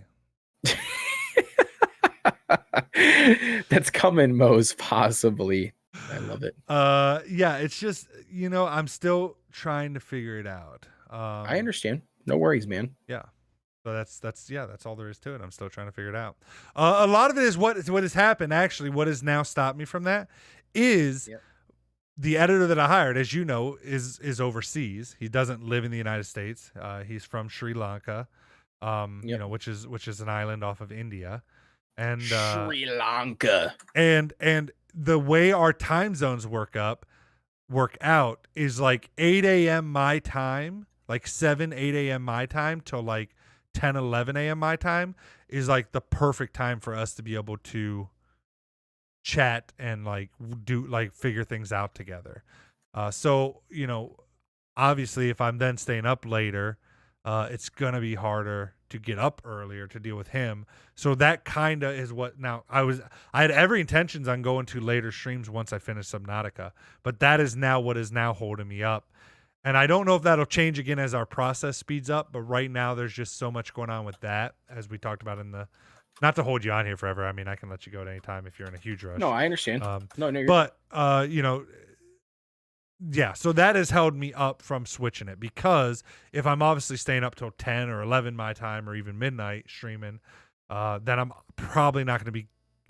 I mean, I might still be getting up at 7 or 8, but normally I am sitting down at my computer ready to work by 7 or 8 in the morning. And that's when and I normally work for like 4 hours before I go to the gym. So if not, then, by the time I get to my computer, it might then be like 10 o'clock in the morning or something, and so right. Then that kills our window of time to really be able to communicate quite a bit, and for me to review several revisions, and I almost have to review. I mean, because again, 4 videos a week, that means 4 days out of the week I'm reviewing a video, at least one video, before I post it and stuff. So yeah. No, I mean, I'm with you. Yeah, no, I'm with you 100%. Like I said, I mean, my schedule. My schedule is completely different. I mean, I stay up as late as I want, sometimes 1, 2 a.m. in the morning, and then I'm right back up at 5:30, 6 o'clock with my son every morning. And then we go to work, and I go to work all day long, and then I come home, and then I rinse and repeat. Yeah, I'm not a 4 or 5 hour sleeper. It don't work for me. I gotta have, like I've mentioned before, I'm a solid 8 hour a night sleeper. There's no ifs, ands, or really buts about that. I've tried for years. In fact, it got to such a toxic point where I was like, convinced, because you hear like people like, oh, if you want to be super successful, you gotta be up super early, you gotta work your ass, and I do work my ass off. But like I got so toxic at one point that I was like trying to force myself to like go on like 5-6 hours of sleep, and it destroyed me. And I finally just came to the realization like that's just not fucking me. I need 8 Yep. hours of sleep a night. Yeah, I just don't there's function. nothing wrong with that. Yeah, there's nothing wrong with that. Well, whether there's something wrong with it or not, it doesn't matter. There's no control in it. I have to have 8 hours of sleep a night. Yeah, no, I So, understand. No, my wife is the exact same way, man. Yep, 8 hour sleeper. If she doesn't get 8 hours of sleep or roughly close to 8 hours of sleep, she's an absolute like her world's upside down pretty much like throughout the day. You know what I mean? Like and not only that, she's like super tired, super groggy. I mean, doesn't feel good. You mean, like all that stuff. and then the problem is on top of that, I can And then never. sorry. On top of that, I can never get Yep. off of a live stream and go straight to bed. It takes me like an hour or two to wind down after a live stream before I'm ready for bed. Yep. So if I end at like 10, 11 o'clock, then I'm normally up till 12, 1 o'clock. So then you see how it starts becoming an issue pretty quickly. Yep. Nope. I completely. Alex says it's easy to find it. Go at Codation's beach house or beach base, sail south, follow on the coast, all into a river. Then you can't miss it. Ping me on Discord when you get there. I'll try to get in and do a quick tour. All right. I'll try to remember all that. Sail south from Codations into the river. Okay. So I go into the river. So when I go south along the coast, when I see the thing to the first river, I go in there and boom. Yep. Okay. You'll see it. Yeah. He's got like a nice dock all set up and everything like that, like in the river. Okay. Nice. Yeah. We just did the swamps and got our iron and stuff really going. And we farmed a shit ton of. We took the boats over there and got a shit ton of iron. And hell yeah! Are you still playing at Codations or no? Yeah. Oh yeah. Okay. I haven't played Valheim in 2 days because I've been fucking constantly busy with everything else, like with content, my computer being down the one night. Right. You know, with the wife, hanging out with her and stuff, and wanting to go to bed. You know, wanting me to go to bed with her and stuff. Yeah. I mean, I just didn't play Valheim for 2 nights. Right. So last night I didn't play Valheim. I recorded a video, and then once I got done with that, then my buddy that I promised, fucking 3 days ago, that I'd play a game with him on Xbox, so I played a game with him on Xbox finally, trying to keep those, in real life friends happy, compared to my content creation stuff, which that's another podcast topic. But yeah, dude, it's hard. If you become a full-time, like it's almost like you got to choose IRL friends or internet friends. Almost, I mean, I'm sure you don't have to, but I'm just saying sometimes it feels like that because it's like it's hard to it's hard to give time to internet friends when you're and I'm saying when you're doing content as well. So you're working a full-time job, you're doing content, on the side, then you're trying to keep up with internet friends that you're making while you're doing content creation and your community, and then trying to keep up with IRL friends too. Like, holy fuck, dude, it gets tough, man. Oh yeah. It's super tough. The nice part about at least my situation is, I would say, I'm just gonna choose a random number, but I'm gonna say, I don't know, 7 out of the 10 people, that I keep in touch with all the time, that I play games with and everything, have converted to PC. Yeah. So it's nice because, we can play, my free time gaming, that's not in mobile games, is able to be played with those friends. You know what I mean? But I've got like literally my best man at my wedding, is a hardcore Xbox player, just bought the brand new Xbox. We've even we've even built him, us and a couple other friends built him a custom PC with some of our older parts and newer parts that we put our money into, and he wouldn't take the PC. No shit. It was a big deal. Some people just love consoles. Long story short, he bought a new console. He's not going to PC. He has no desire to switch to PC, and it sucks because, like I said, he's literally like one of my best friends, and yeah, it sucks because then, like you said, now my time is divided. If it was on the PC, it'd be 10 times easier for him to join into a Steam game, with me that we can play together. Yeah. Yeah, and see, mine's actually almost all of my IRL friends. Mine's a little bit of the opposite. So you said you game with most of your IRL friends as well. Most of my IRL friends are not gamers. Most do not game. My life's kind of been split up into these two things. Gaming's huge for me, but then the other side of me, which I've talked about and people know, again, up until coronavirus here, But I travel a lot. I do a lot of outdoor activities like hiking, like I've always been an adventure junkie, skydiving, coral reef diving, like traveling the whole, country and shit.